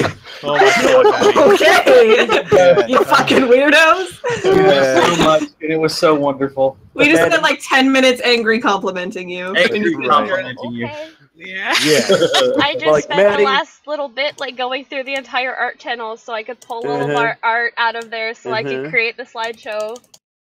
You know what you Welcome are, back, Maddie? everyone. Thank you very much. You know what Maddie is you Thank you are, very much, fucking Maddie, for talented. putting up the Maddie, slideshow. The you are art looks great. considerate. I think goddamn considerate. So You take compliments so Inconsiderate. fucking well. I thank you so hard. damn it, Maddie, you are the kind of woman I would open a door for. Oh man. Oh shit. Hell yeah. I would open the fuck out of a door for you. Same though.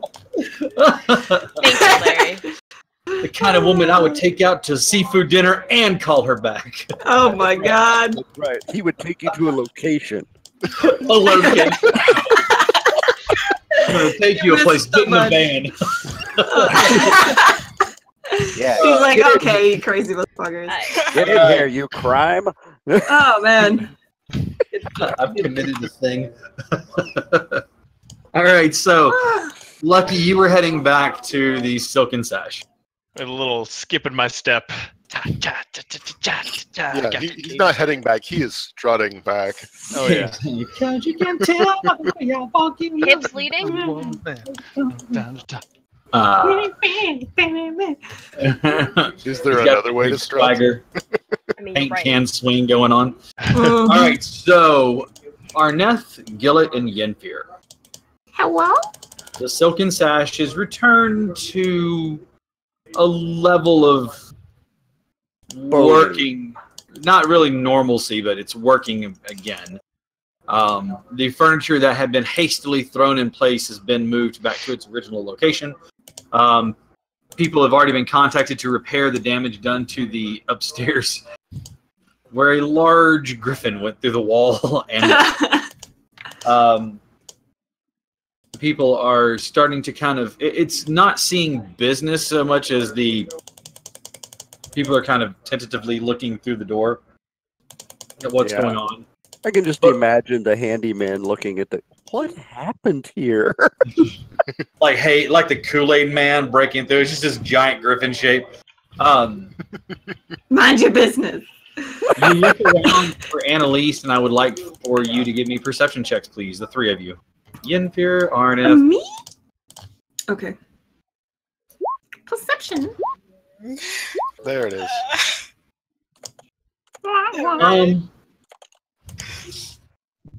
Originally thought to be maybe lost among the throng of people and ever moving, but you realize as you look around that Annalise is not at the Silken Sash. Don't know how long she's been gone, but she's not there. And as you wait and watch, you see it's been probably the better part of an hour and a half, almost 2 hours, and you watch though as they're strutting up the street towards you, skipping jauntily as though he had just given the best treat of all. Is one Mr. Lucky. Vince comes walking up the road, kind of gives you a wave as he sees you hanging out the. Oh hey guys. Fellas. Well, Hey guys, how's it going? Fancy seeing you here. You're in a good mood for someone who just spent a few hours in jail. Is that Captain Kane's cane? Yeah. That's the cane? That's the cane. That's Yeah. Kane's cane. May I have it? Since I feel like later on somewhere I'm going to have yeah. to create a character with a last name Leg who has a wooden leg. So God. you can have Leg's leg and Kane's cane. Can you name her Peggy? Yeah. No. Yes, Eileen. but no. We're there. Anyway, Can you may I have it since I look at Yenfear, killed him. I love the fan. Sure, you can. I'll give you a, and I'm gonna reach into my. Oh, hey, I am muted. I'm gonna pull out a random like cookie or something. I don't know. I'll reach in my bag and pull something out. Give me a percentage roll. What are you looking Fuck no, for? I'm in a good mood. I don't know. You gotta give me something. D100 or No. What are you looking for? Give me something. I don't care what it is. Just go. food. A fig. Okay, food. All right. Yeah. Roll 1d100. Ooh. You reach in the bag. I'll trade you for. And you pull out. Oh God, I forgot that was in there. It's an apple, and as you realize, you push your 2 fingers into it easily. Is it? Oh yeah. A really gross No. apple. No, more slowly. Slowly. I'll just like throw it away. Slowly. Ugh. You have a little bit of. Oh. That's Little right. Rotten You've apples got falling. apple finger. I can't I- eat that. Don't You've know. got it's- apple finger. I can't. I can't eat I'll that. buy you an apple later. Thank the gods, you can't eat that, Arnett. Buy me cinnamon toast. That's pushing it. That's pushing it. Really? God damn it. I guess you don't What? want this cane then. So All what right, is fine. I'll buy you known cinnamon for, toast. Cap, as we investigate the world of Kyreth? What's Landsport most known for? Oh, it's imports, exports, but everything else above all that, cinnamon toast. Cinnamon toast. All right, so So, promise to buy me cinnamon toast? I promise. Don't All right, trust I'll him. gi- I I'll literally give it to just did the one thing you asked me to do. Come on! Almost like it was the first time he's done that all campaign.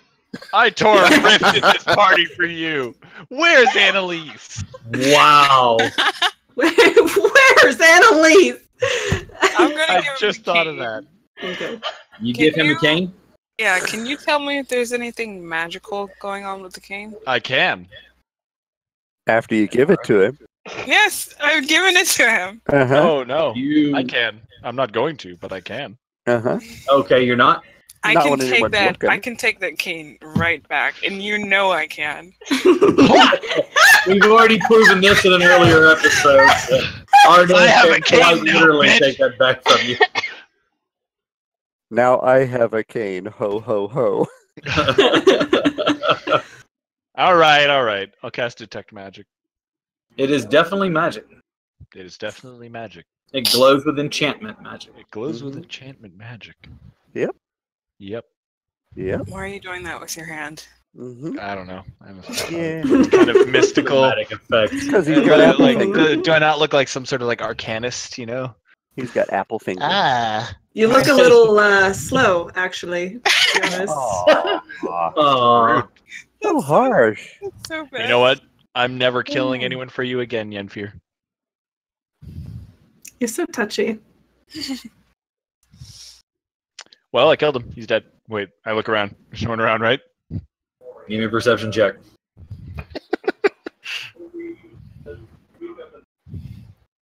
Why am I so far scrolled How down? does this work? Nah, other than your party, it doesn't appear to be anybody else. Random passers-by, but they don't. Nobody's paying They're attention. across the street or anything. I killed him. Thank you. It's Kitty! him. I have to mute my. Congratulations, Larry. You've broken another player. Oh, look at him go. He's all slinky. On a mission. On a That was kid- That was Sydney, you Jack, asshole. don't fucking cry! Jesus Christ! It's a cat! You have two of them. I know. How could you stand looking at your own cats? Okay. Doesn't All make right, other okay. cats. I not just cute. really love cats. Yes, I just really love cats. Okay. That Oh, I that missed lady that who's video. getting the Tinder date. That's me. Okay. Just crying and talking about how awesome they are. Okay, so where's Annalise? Where is she? Yeah, where is she? Can I take an Gillet. educated guess? I like they're trying to figure out whose turn it was to watch Annalise, and nobody knows. So she just, I'm not a keeper. Last I saw, I left her with Gillet and Arneth. So, Did she say anything? did you feed her? What time is it? It's not after midnight, they- Can I take an educated guess? Where Are is you she educated? Give me a straight intelligence check. Just click your intelligence and let's see. It's basically don't fail and Whoa! it's Chief. Of Raised course it's by not gonna fail. All right, so I'm sorry, Chief, not roll a fucking critical, success in a campaign Yeah, we night? traded. Hmm. I rolled so many ones and they just rolled a 20. I think the tides have turned. The tides have turned. all right, Point No, of so No, You Chief said- just does this. Yeah. Every night, Chief gets at least one nat 20. Yeah, and in the words of Daft Punk, everybody wants to get lucky. It's true so though. I'm sorry. I was that one Steve, for Arnett, stop. yes. Arneth, yes. You pretty much can guess where she's gone off to. She's probably gone to church. Well, take me to church. Hey, man. Okay. You know that's a euphemism, right? Sorry. If it wasn't, it is now. Okay. The entire song is a euphemism. Ryan? What's a euphemism? You know we're in a whorehouse, right? No, we're in No. front of the whorehouse. They are not whores. This is not a They're whorehouse. courtesans. This is a house We should leave. of negotiable They're virtues. escorts. They're escorts. Escort us. They're or to quote Grandma's boy, she's a massage therapist. Yeah, I heard they'll massage your cup for money. oh my god. All right. Oh, okay. These are All right, working ladies And men. and men. Equal opportunity employment there. It's Yes. Exactly. I think Equal I saw wages. a stone golem or They're something. very progressive. They are So- progressive. So You we know go that- and, You're fairly certain that she's gone to the Church of Castalia. 100% certain. did she say anything before she left? Yeah, something along the lines of she hates us all. Yeah. I don't feel like that's what she said. That's what she Paraphrasing. looked Can I roll insight on that shit? I don't want to that's- roll insight. That's what Yeah, she looked sure. like. I'm gonna make an educated guess. That's not the words that came out of her mouth. That was the tone of her voice, though. Yeah, that's always the tone. of her Perfect impression. That's always the tone of her voice. you know, don't ever talk to me, don't ever look at me, don't ever touch me. That's like Annalise's vibe. Yeah. She carries a fucking saw cleaver around, for Christ's sake. Let's Who go. does that? Okay, well, now that I'm sure. I can't even focus right now. Okay. All right, rein it in. Okay, now that I'm sure everything is not going to go up in flames, Oh, yeah, sure. I here mean- at least, Yeah, right. you can suspend your disbelief till we at least leave. That would be nice.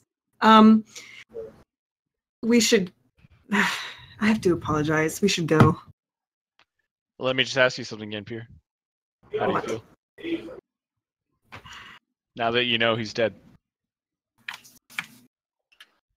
Just think about it. Let's wait till we're in front of Annalise. She'll want to hear. I feel like this is baiting. Anyway, Yeah. let's go. I'm good at baiting.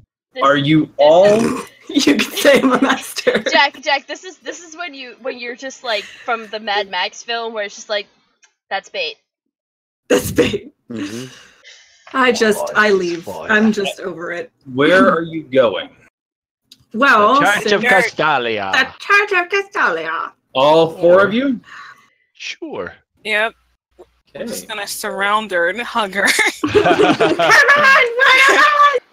Look at Maddie's face when you originally said that was the best. You guys start Oh making God, your no! way towards, you start making your way towards the Church of Castalia, making your way through the town. The later part of the day is now setting upon you. You can see the sun is hanging low in the western sky.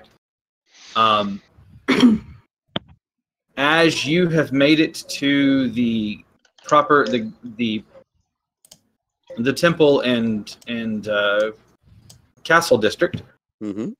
where the Grand Acadium is, the guards there that watch as you make entryway, they stop and of course look over everything, direct the wagon driver, not the dragon driver, but the wagon driver. I could be the dragon driver. Dragon driver.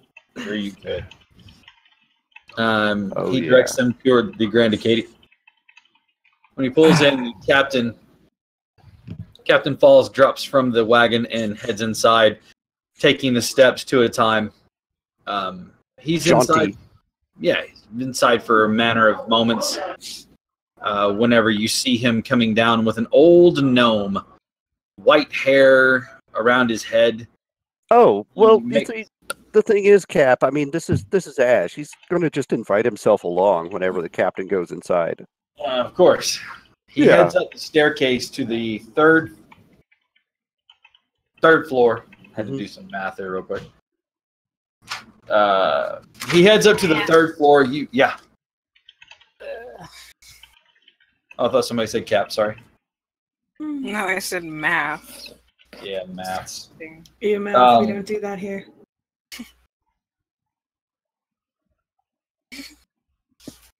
He heads to the third floor where you see a room that is strewn with all manner of artifacts, ancient items, some stone tablets with carvings in a language that's lost or unknown to you. All sorts of things. And it looks like each one of them is carefully tagged with a small tag with a number and a letter that correspond. And everything in here is cataloged and well mannered, even though it looks like it's a chaotic mess. It is an organized chaos. A gnome with white hair, well styled and very prim and properly dressed, comes to the front and introduces himself as Master Pent, one of the masters here within the Grand Acadia. Along with them, he brings a human, an elderly human, probably around 74 years old or so.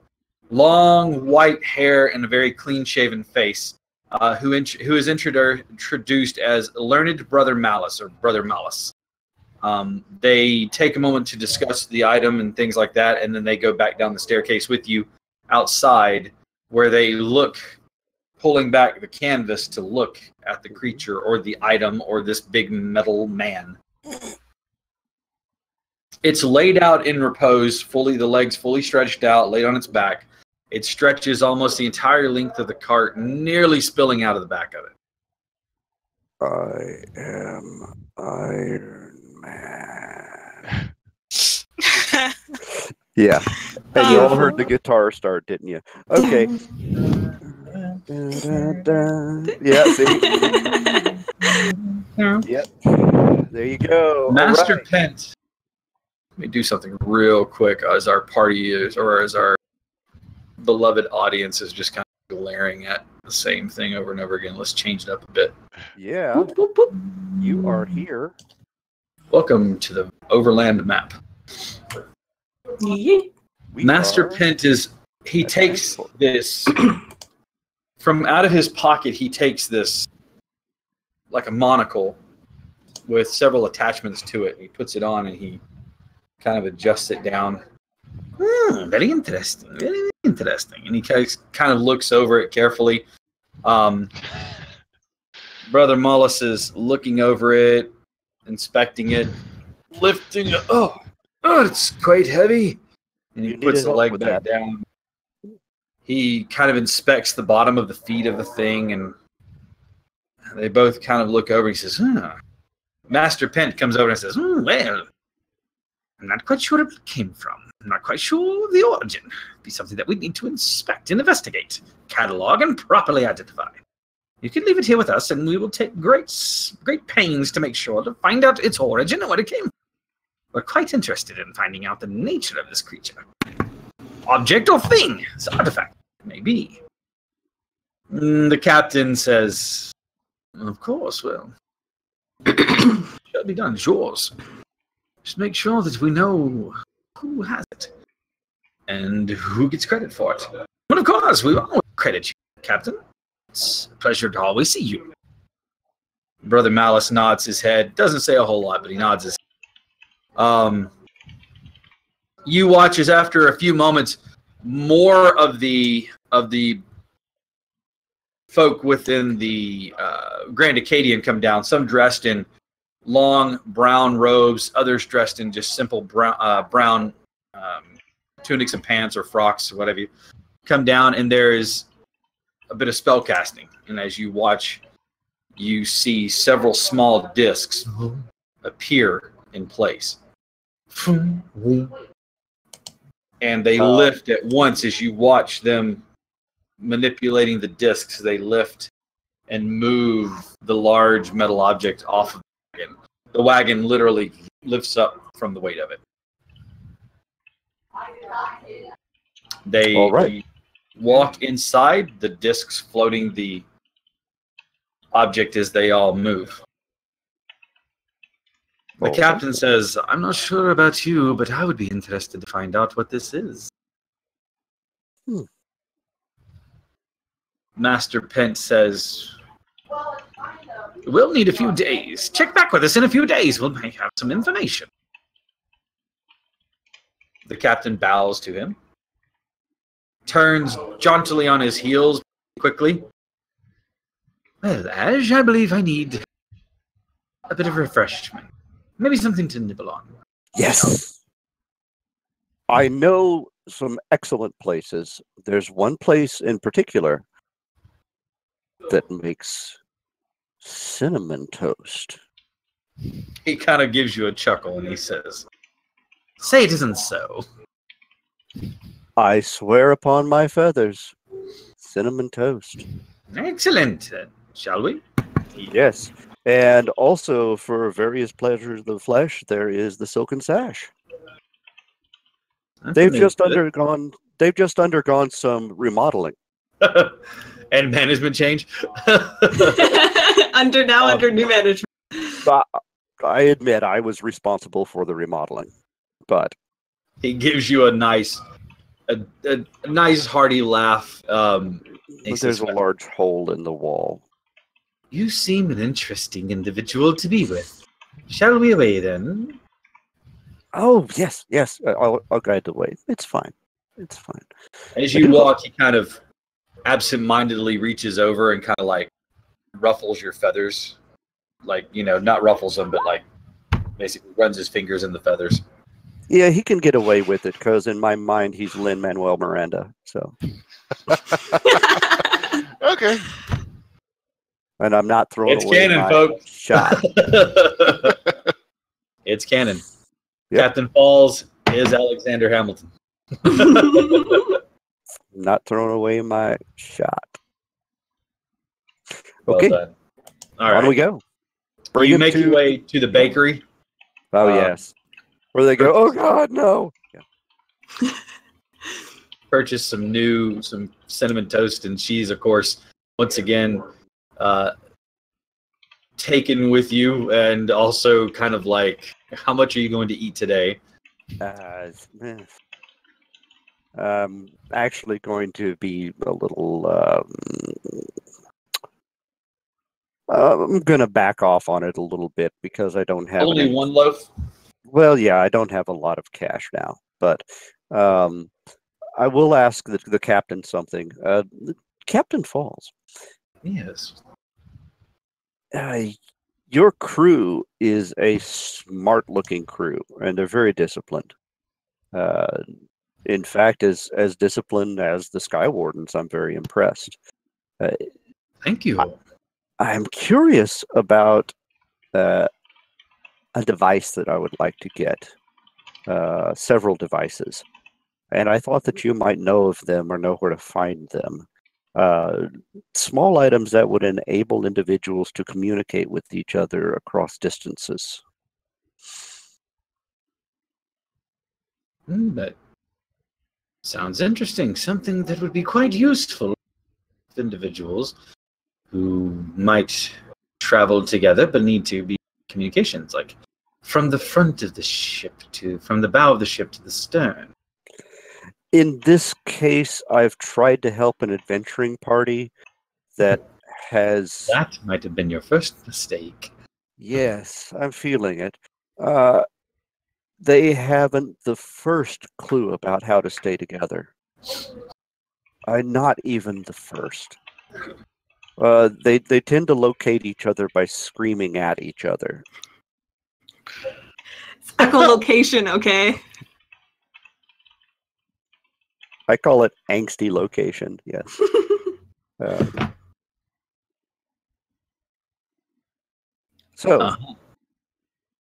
Something that would be useful for coordinating a group that's had to fan out to inspect an area, to research things, that sort of thing.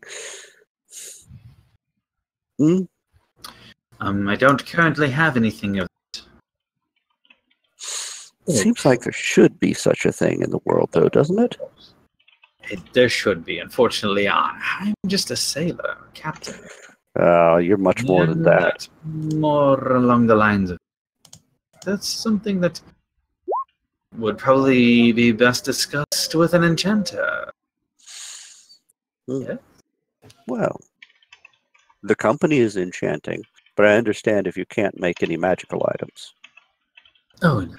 I apologize. I am merely, as I said, a captain of a ship. Unique ship. Oh. I appreciate the compliment on my crew.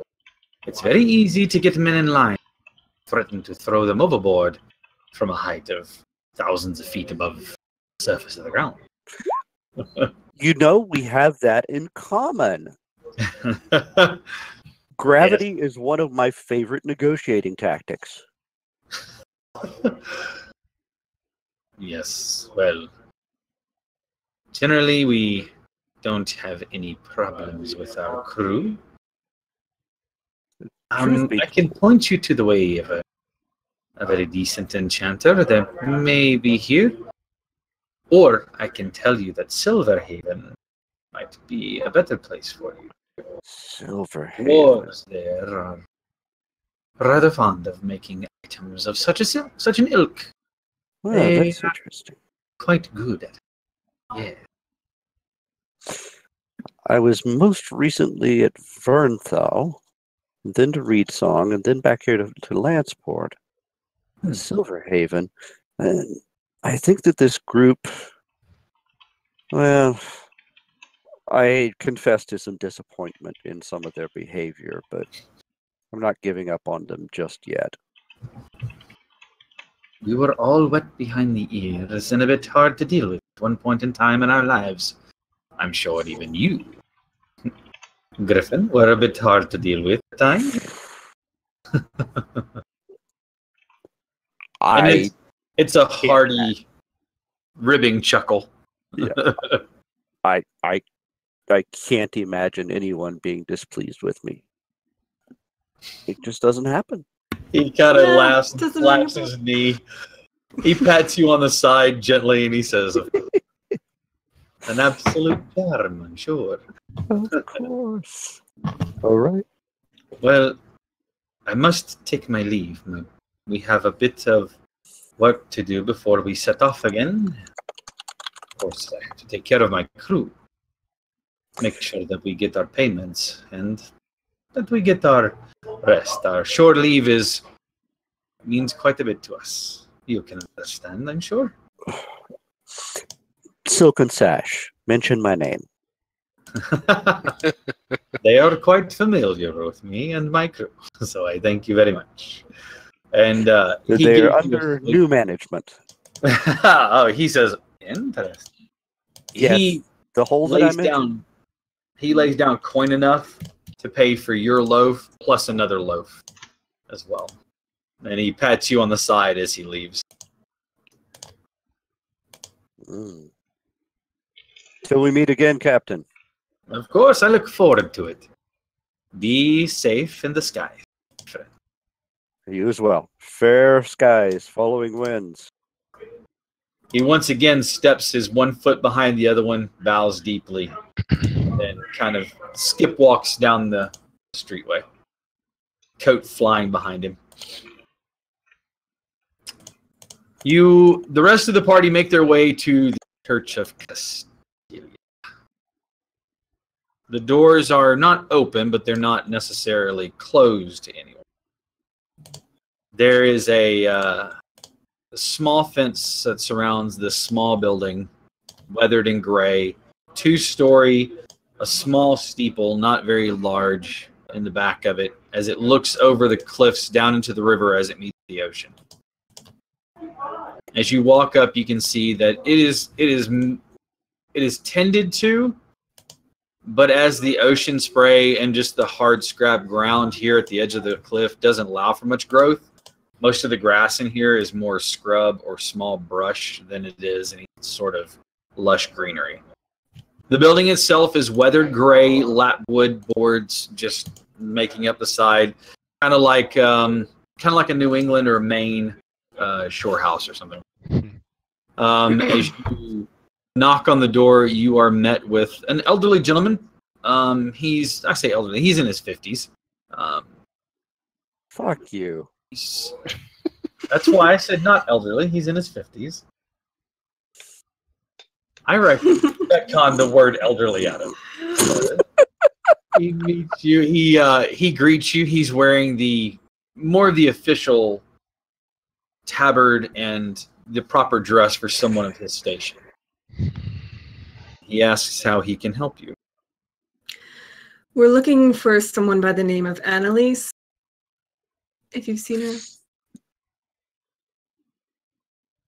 We've had the recent attendee here. Someone who is of the church, of course, who's appeared. Maybe that is your friend. No, no formal introductions, as we are beyond that. We know her to be of the church. Was she kind of scowling? As you look at him, you realize he kind of has one of those same permanent scowls on his face. Yeah, like that. Lucky. He kind of looks at you for a second and goes, "Is this one going to be trouble?" No, he's fine. He's just yes, very dumb. Only to the rest of us. He's not well versed in the ways of people. Yeah, people. Yeah. She is in contemplation in her room. Perfect.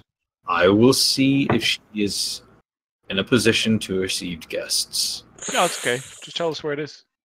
He looks at you with a look that says, "Try it and you will lose body parts. I will ask you to wait here at the foyer."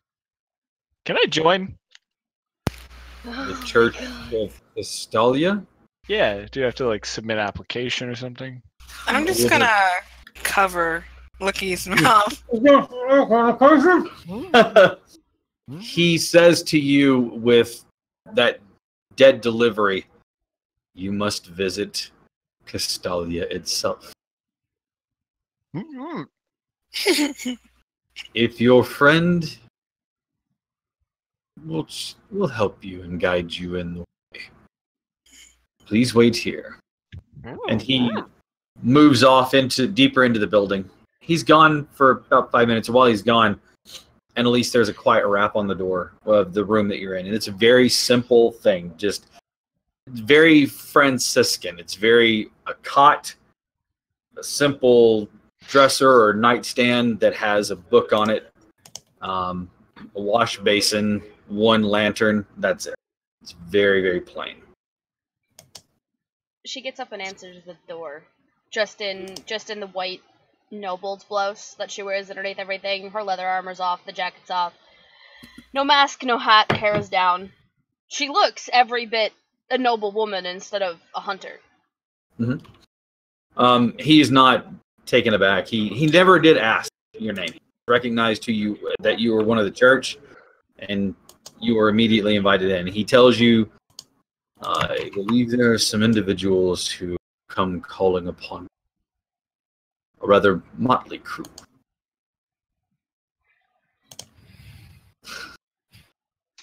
Shout out to Nikki Six. Are they... I'm assuming they're just waiting in the foyer since they're not behind you. Of course.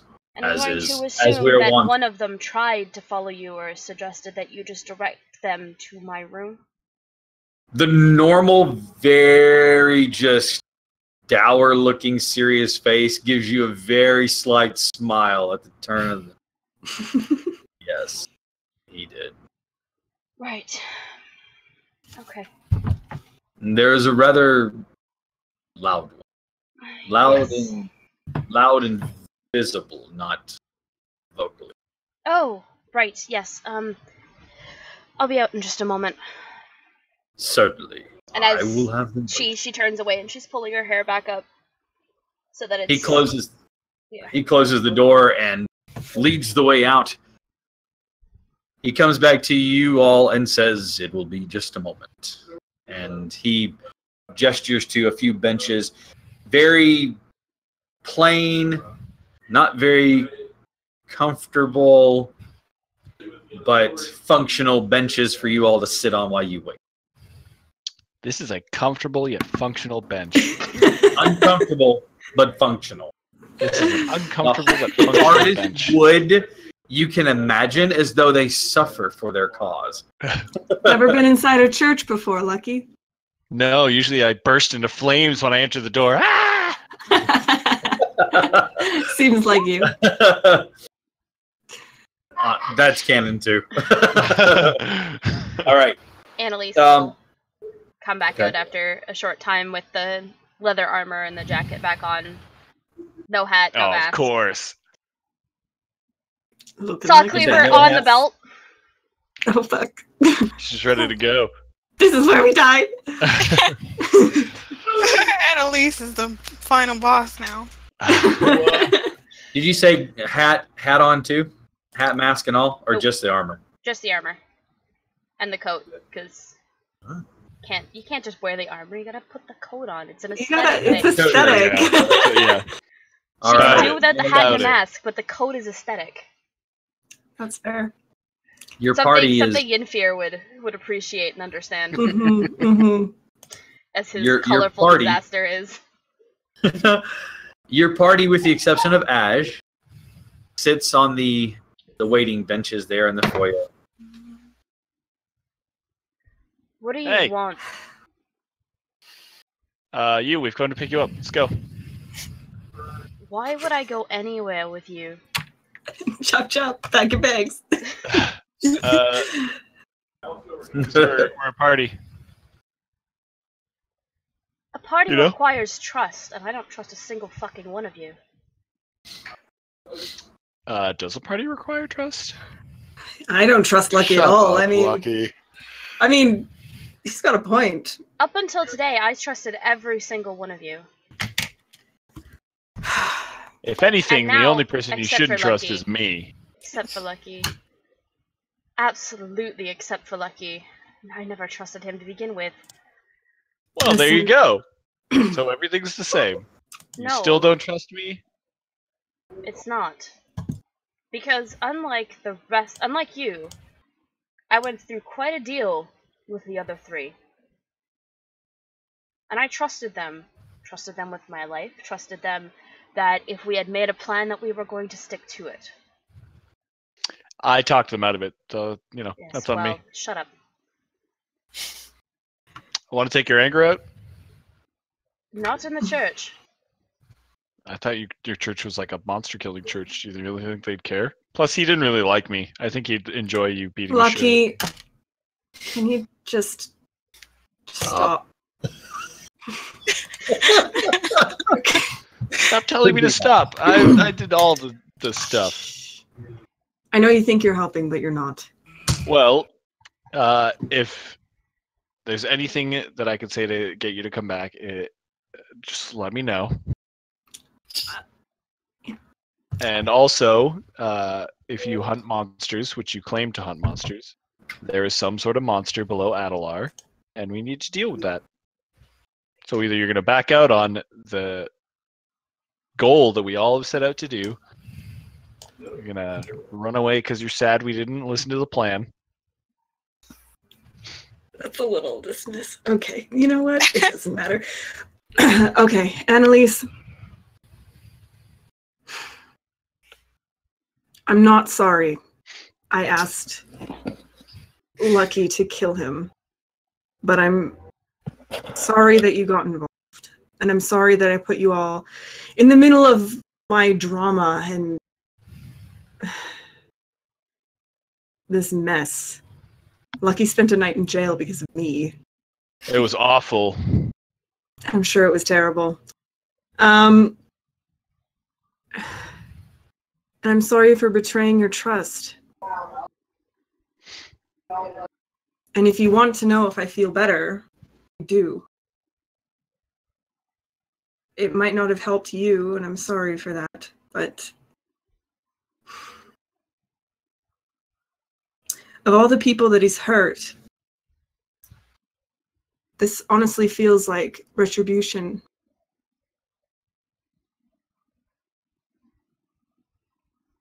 I don't know what to say. Even after death.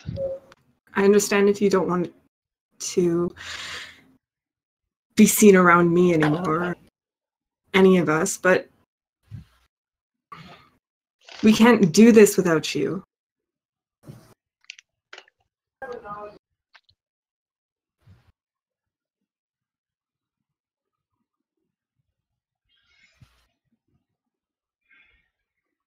We all make bad choices from time to time, and from those choices, we can only work to prevent any mistakes from happening again. If anyone's going to teach us how to be good people, it's got to be you, to be honest. Yo, word, learn a lesson though. otherwise. Okay, come on, like, look at Arneth, though. I mean, he's pretty good. He's a good noodle. He doesn't wear shoes. It's No, Gillet that's that right. doesn't wear Does. shoes. Gillet! Oh, I mean, we've talked sorry. about I wear boots. pieces on it. I got him mixed up. Sorry. Half orcs, they all look alike. That's racist. Look, No, we're both just so handsome. I know that you don't feel sorry for asking him to do that. And that's not... That I understand. I've been there. I've done that. It's not an easy thing to do. Yes, you probably would have felt better if it had been your knife in his back. And I understand the vengeance. What I'm having trouble coming to terms with is the fact that you didn't trust me enough to talk to me about it first. You didn't trust any of us, you just went and talked to the shadiest fucker in the party. There's a very good chance that had you talked to us and explained the full situation, that we would have been behind you 150%. And none of this would have occurred. We would have either figured out another plan or come to a better agreement that would have suited everybody. I didn't think I had the time to wait. I didn't want him to be carted away in chains and then lose my chance. You know, it's something I've been dreaming about for years. But there was all that time when we were planning how we were going to go deal We with Captain tried to Kane. bring up the option of killing him. You guys all shot it down. There's information that we found out about after that would have changed a lot of decisions. And this is where the honesty comes in, and this is what hurts. Look, I am not the law-abiding hunter that you seem to think I am. Yes, I have a code, and yes, I would prefer if we let the law work its deal first.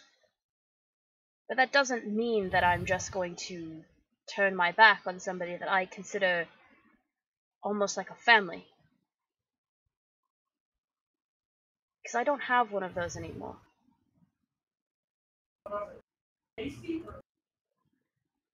I am literally alone in this entire world. The only person who cares about me is still back in the city of Castelia. We care. I mean, Lucky, you yeah, have a we very wouldn't be funny here. way of showing it. By doing what you say, no matter what? No, that's... I do not want to be the party leader.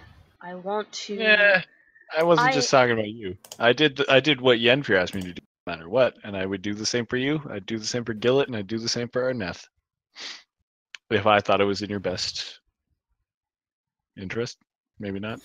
I mean, he doesn't have the greatest judgment, but he's doing the best that he can. Oh, I have the worst judgment, and I'm not doing the best I can at all. He tries to defend you, I guess. I want to say that the nervous laughter is actually in character. I just realized you just gave him the southern bless his heart. Bless your heart. Look,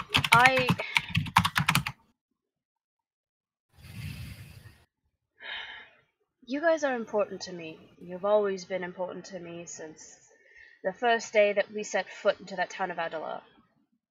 I wasn't about to let Gillet get swindled by the person who turned out to be a green hag. I wasn't about to let Yenfir or Arneth get swindled out of their goblin ears. If I remember correctly, I gave you every single one that I harvested. I know that I don't show it, and a lot of it is because I don't know how. I have a very hard time being able to outwardly show that, because to show that is weakness. And I cannot be weak in this line of work. I have to be strong. Because a monster does not care. It will hurt whoever to accomplish its goals. I do not want to be a monster. At the end of the day, I want to be able to say that I have accomplished something great. Whether it's just something as simple as adventuring with you guys and making a name for ourselves. Or perhaps we do something even greater and we do actually successfully manage to deal with the monster that is below the town of Adelar. Who knows? But at the end of the day, I wanted to be that with you guys. And perhaps I am jumping the gun, as it were, but you showed me that you didn't want that.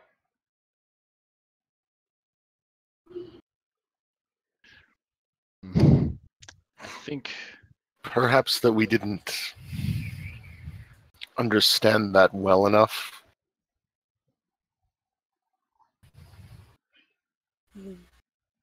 What that, I suppose, meant to you and for ourselves.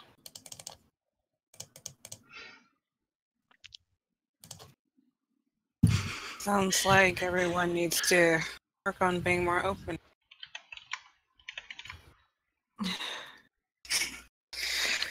don't know anything about you either, Annalise. You never talk to us. You don't tell us about your history. What's there to tell? My father and my mother and my sister were all murdered by a Great werewolf. hunter. Were you raised here? Is this the church you were raised in? We don't know. I think this is a conversation for somewhere that is not the church. Even as much as Good I trust idea. them, this is not the place to have this conversation. Yeah, go get your stuff. We should go. I am, well, Arneth, you know, me. I'm going to go over and just hug Annalise because she needs it. Approach very slowly, arms open. No. Just going real quick. Don't give her a chance. Just fucking run away after. So I try to catch a moth. Ha! She's really stiff at first, but then she's going to hug him back and just head on his chest and hug him back. what? And that's gonna last for a total of 4 seconds before she starts being just like really uncomfortable and needs you to let her go. So there's this moment where it's just That's this a record. wonderful embrace, and then it's like, okay, I will like trying to back hug off. a cat. Just Okay, hug me! Don't hug me! No, All Jack, you know why. I do. Listen, I'm sorry for betraying the trust that you put in me, and I don't really have an excuse for why I let Lucky up. He said Yeah, something you to do. me. I manipulated you. It's A great excuse. It's not an excuse. Yeah, it is. It's a reason. I used what I knew you would want to get what I wanted. Classic manipulation. Do you want me to punch you? If I say no, would you think I'm normal? If you said yes, I might think you have some sort of kink for getting beat up. Then no, of course not. Can I roll insight on that shit? yeah. Well, You're disgusting. In the church, Lucky? Ugh. Oh, hey. You don't know what I'm gonna roll.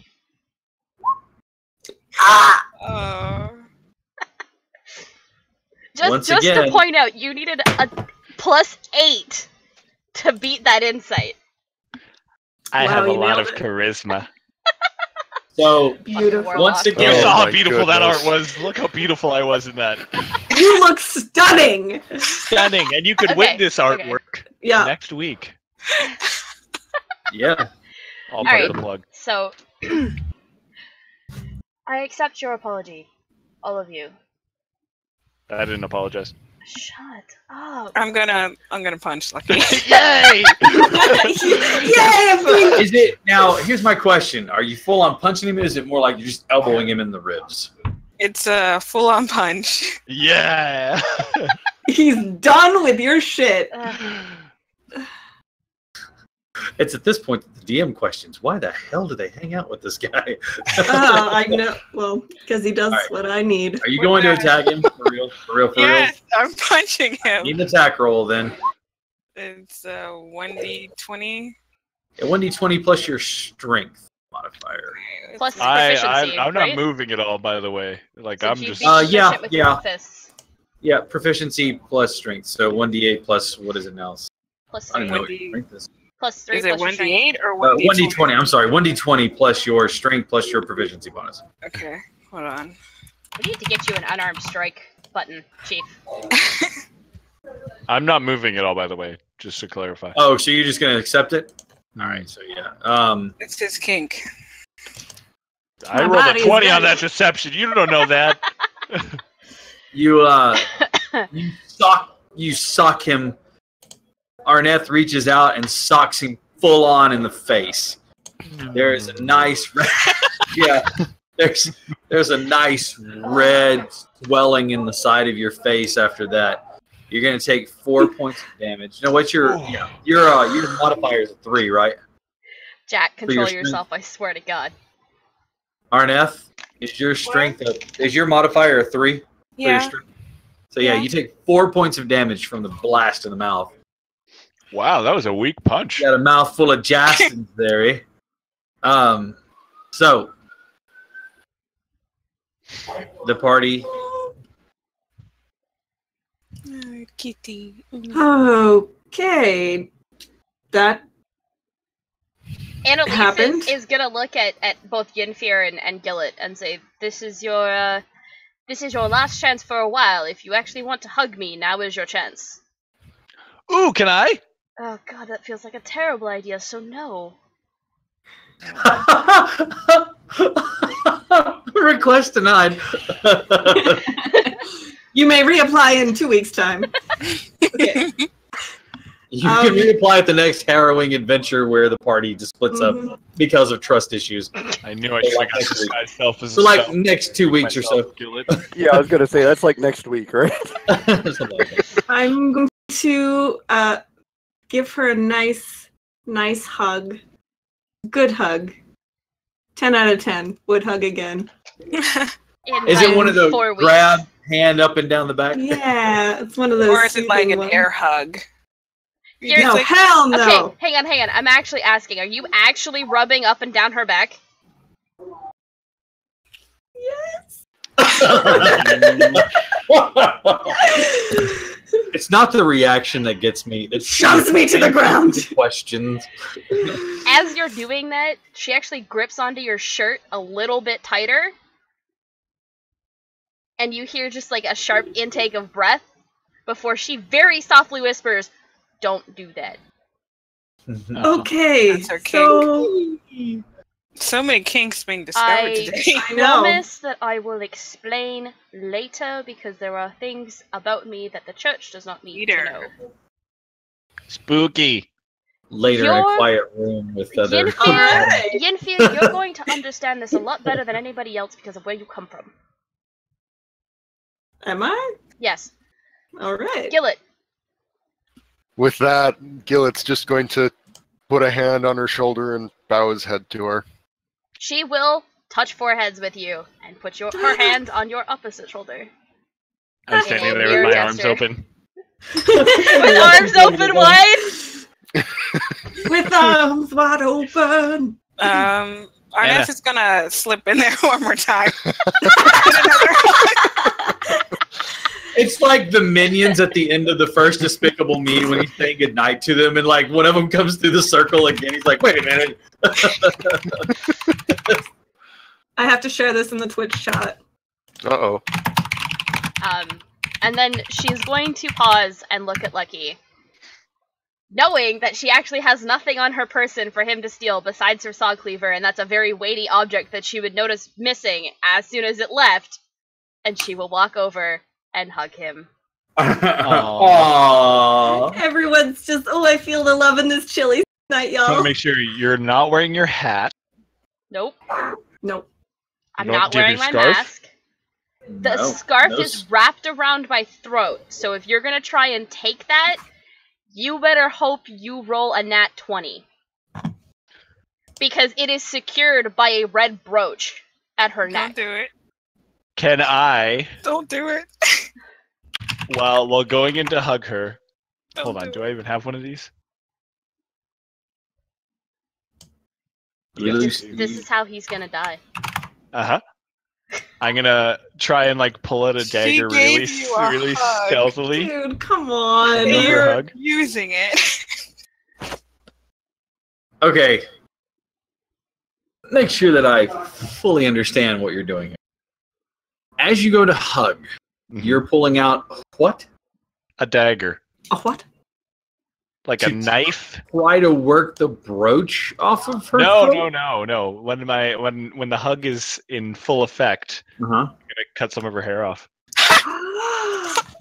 Like an asshole-ish Just little a tiny brother. little amount, just like a Do little I? bit. Do I see this You're gonna happening? cut I'm off rolling. a right, lock stop. of her hair. Let's Yeah. bring this Like back a in. fucking Not like a faux stalker. lock, like a oh yeah. Okay. I want Not you like to a give stalker. I want you to give me a sleight of hand. So we only got a short rest, right? Not. You've had a short rest, yes. Arneth? Only a short rest. Just want to make sure. Am I the Yeah. only one who's left Steve's video feed? No, I don't see him either. Oh, did he? I think we may have lost Disconnected. Steve. Oh, I think he dropped. There he goes. No, Steve, no. We lost There Gillet. he goes. He's back. Oh, well, His video.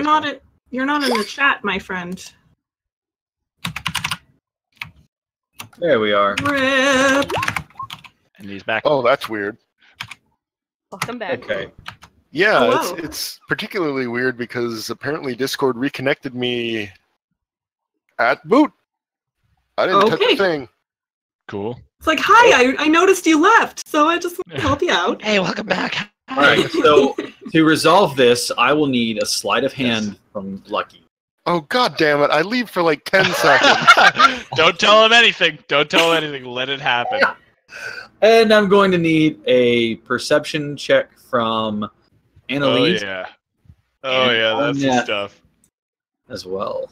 Yeah. Can I do it too? That's what I Sure. like to see.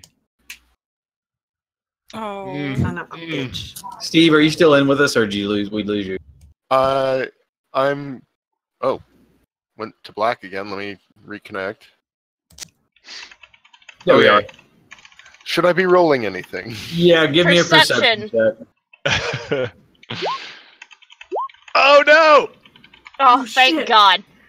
Yeah, but it's still lower than my roll. But it's You a can't nat crit 20, so... You can't crit on skill checks. That's what This is where we start to think about things and how they work.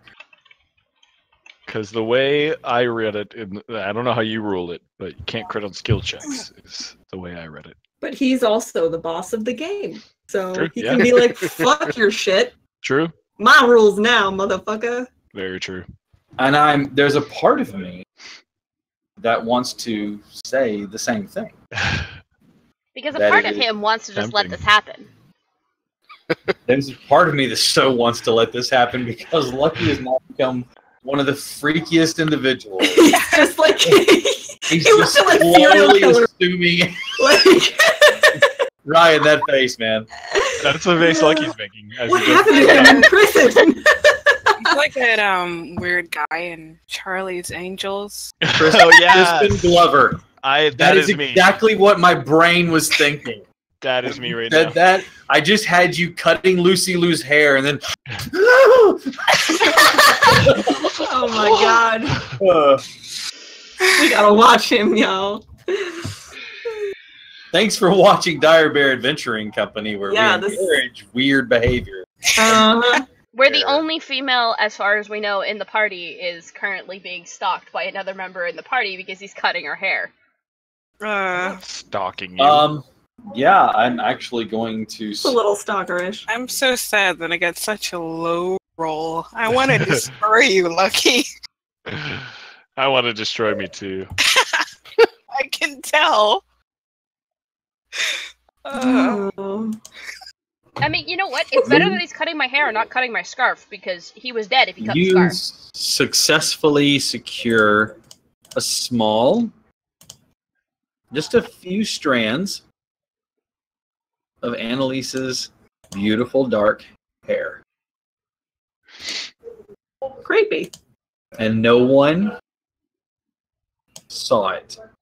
As you release the hug, however, I need you to do one more sleight of hand check. And I need everyone to give.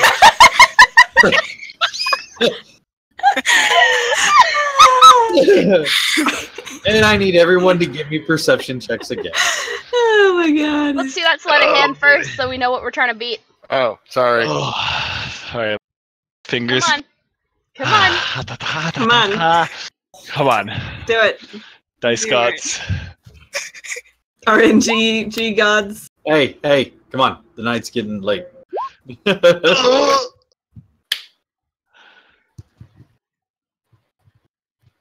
As he pulls from the hug from Annalise, releasing, you see him go to put something in his pocket quickly, and there's a sound of clank, clank, as a dagger falls to the ground beside him. Someone dropped their dagger. I'm Wow, gonna this is bend. true. I'm gonna bend down, pick it up, look it So- over. Lucky, would you care to tell me why you were hugging me with a dagger out? I thought you were gonna stab me. With what? I don't know. Your sheer anger.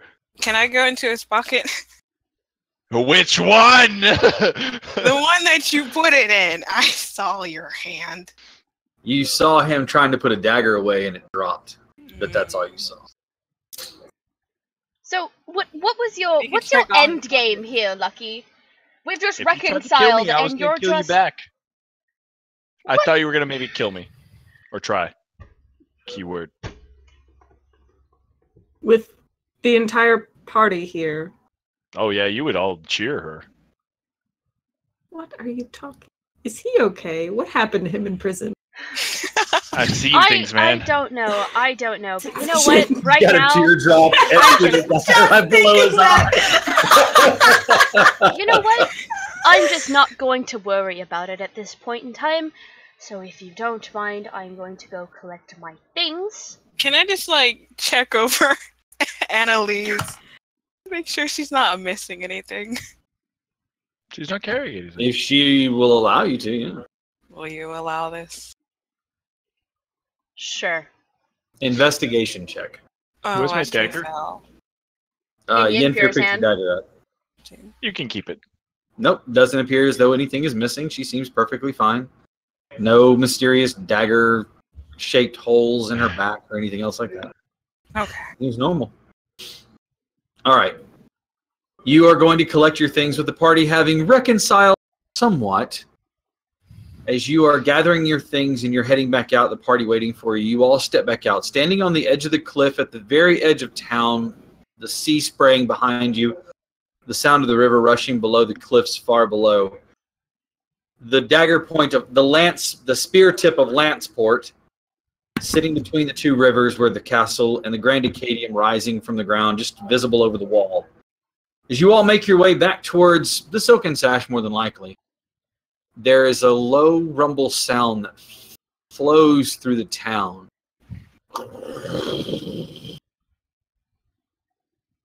And you watch as the Grand Acadium shudders. Oh yeah, we're supposed to go there. And a part of the wall of the outside of the tower slips and falls. And you're met with the sound again of the crashing off in the distance. I They're feel going- fear. They're going to somehow blame that on us. And as No, you probably just watch people start to point and stare as the tower itself starts to crumble, rending into pieces. Is it supposed to do that? And that's where no. we'll pick up next week. With the party Son of a looking on as the tower of the Grand Acadium falls. What evil is befalling? And as you enjoy your cinnamon toast close enough to you, you can actually catch it long before they did. The tower at the Grand Acadium, rising above the walls that you were at not but mere minutes ago, was crumbled and fallen, or starting to fall. All right, ladies and gentlemen, like I said, next week, art giveaway as well as game giveaway. So please join us in the Twitch chat. You have to be active in the Twitch chat and joining us and enjoying our shenanigans and having a good time. We'll give away the art. We'll give away one of them, I think, about halfway during the show, and the other one at the end of the show. Which one will be which? You'll just have to tune in and find out. I will give more details into what game we'll be giving away, as well as the details on the art piece. We'll probably do it like we did last time. We have 4 artists on deck. I'll let you choose from one of the 4 to get your art pieces drawn. You can see them. And if you would like to, you can join our Discord channel. We will make sure to put a link in the... do we have a link on our Twitch channel for our Discord? Make sure. But I We'll can make add it public and make sure that we get it added in there. Join our Discord so you can see our artwork, our shenanigans, our other games, all of our other players that we have going on. Until then, though, I know that I have had a long weekend playing at Hamacon. We had a great... I played 3 sessions total. We were able to finish one of them just because of the time constraints and everything else like that. But as it ended with them toppling the bad guy at the end of the game, there were shouts and cheers from the table. Everybody had a great time. And they had just a fantastic time playing Theroun's Traveling Theater. Here with Lucky Dice Cafe, as always, partnered with them. We will be offering some things in the future to come, including possible GM workshops where you can learn to be a better GM, dealing with player interactions versus character interactions, dealing with all sorts of how do I make the story progress without making it too linear, how do I make them get to that point where they're supposed to go without making it, too open, and just how to develop your story, how to develop NPCs and things like that. We'll also be talking about possible crates, and I'll get more details as we come, but look for a lot of great things from Dire Bear Adventuring Company in partnership with Lucky Dice Cafe coming up in the near future. I don't think I have a con coming up anytime soon. I'll be looking around to maybe run some more games, maybe in your area, who knows. Larry, I think you're going to Gen Con first? There's going to be quite a lot happening at Gen Con with me. I certainly hope to see every viewer there and everybody that's enjoyed this show. And it'd be nice if everybody on the show was there, but I don't know if that'll happen. Not this year, but maybe another. But I'll be there doing panels and signings with the lovely and talented Mercedes Lackey, who is 68 yesterday. Just had a recent birthday. Yay, happy birthday. Happy birthday! Happy birthday! That's right. And I'll be there with Zombie Orpheus Entertainment and also Maze Arcana. So look for me on stage. Heck yeah. Awesome. And then I know, let's see.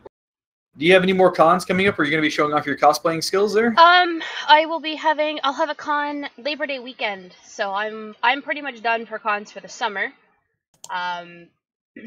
But if anybody in chat is looking to get a cosplay commission done, please feel free to visit my Facebook page and whatnot, as I am available for commissions and I work within people's budgets if at all possible. Nice. My budget is $1 and I want to cosplay as a white dragon. Good luck. Okay. So here's a bed sheet. I know a dollar store where we can get Krylon really cheap. But no, I think there's a possibility of me tabling at Con Bravo, but it's very, very slim. That would be end of July. But no, other than that, I don't have another con until September. I will actually be starting up a game of Horde of the Dragon Queen on Saturday or Sunday. Waiting to hear back from my players whether or not we can move it to Sunday. Excellent. And I'll be streaming that live from my own Twitch channel. Awesome. And cool. We will actually starting to be seeing some more of our games here with Dire Bear Adventuring Company coming up, broadcasting live. We are wrapping up. Well, I say that tentatively. We are in the end game for Curse of Strahd, depending on how things go. And then we'll be running a new game that uses the rule set for Traveler, which is a space-based game using D6, where the party is going to be a part of the colony ship that is hurtling through space. They are the only ones awake. They don't know why. They don't know what's going on. They each play one particular role. They have to work together to figure out the mystery of why they are the only ones that are awakened. What's going on with the ship?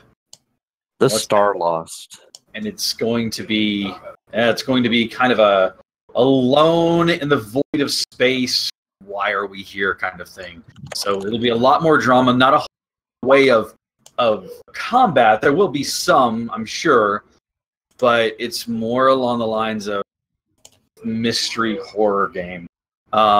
If you yourself would like to go and play a game with me or any of our players as a DM, let us know. You can reach us on Facebook at the Dire Bear Adventuring Company, Gmail, direbearadventuringco@gmail.com. And of course, as always, we'll add the Discord there to the panel so that way you can join. The Discord is free. Feel free to jump in and join us, and we will get you added in. Until next time then, until Monday when we do our next giveaway, guys, take care of yourselves. We love having everyone watch and join in with us. And let's roar for initiative. Roar!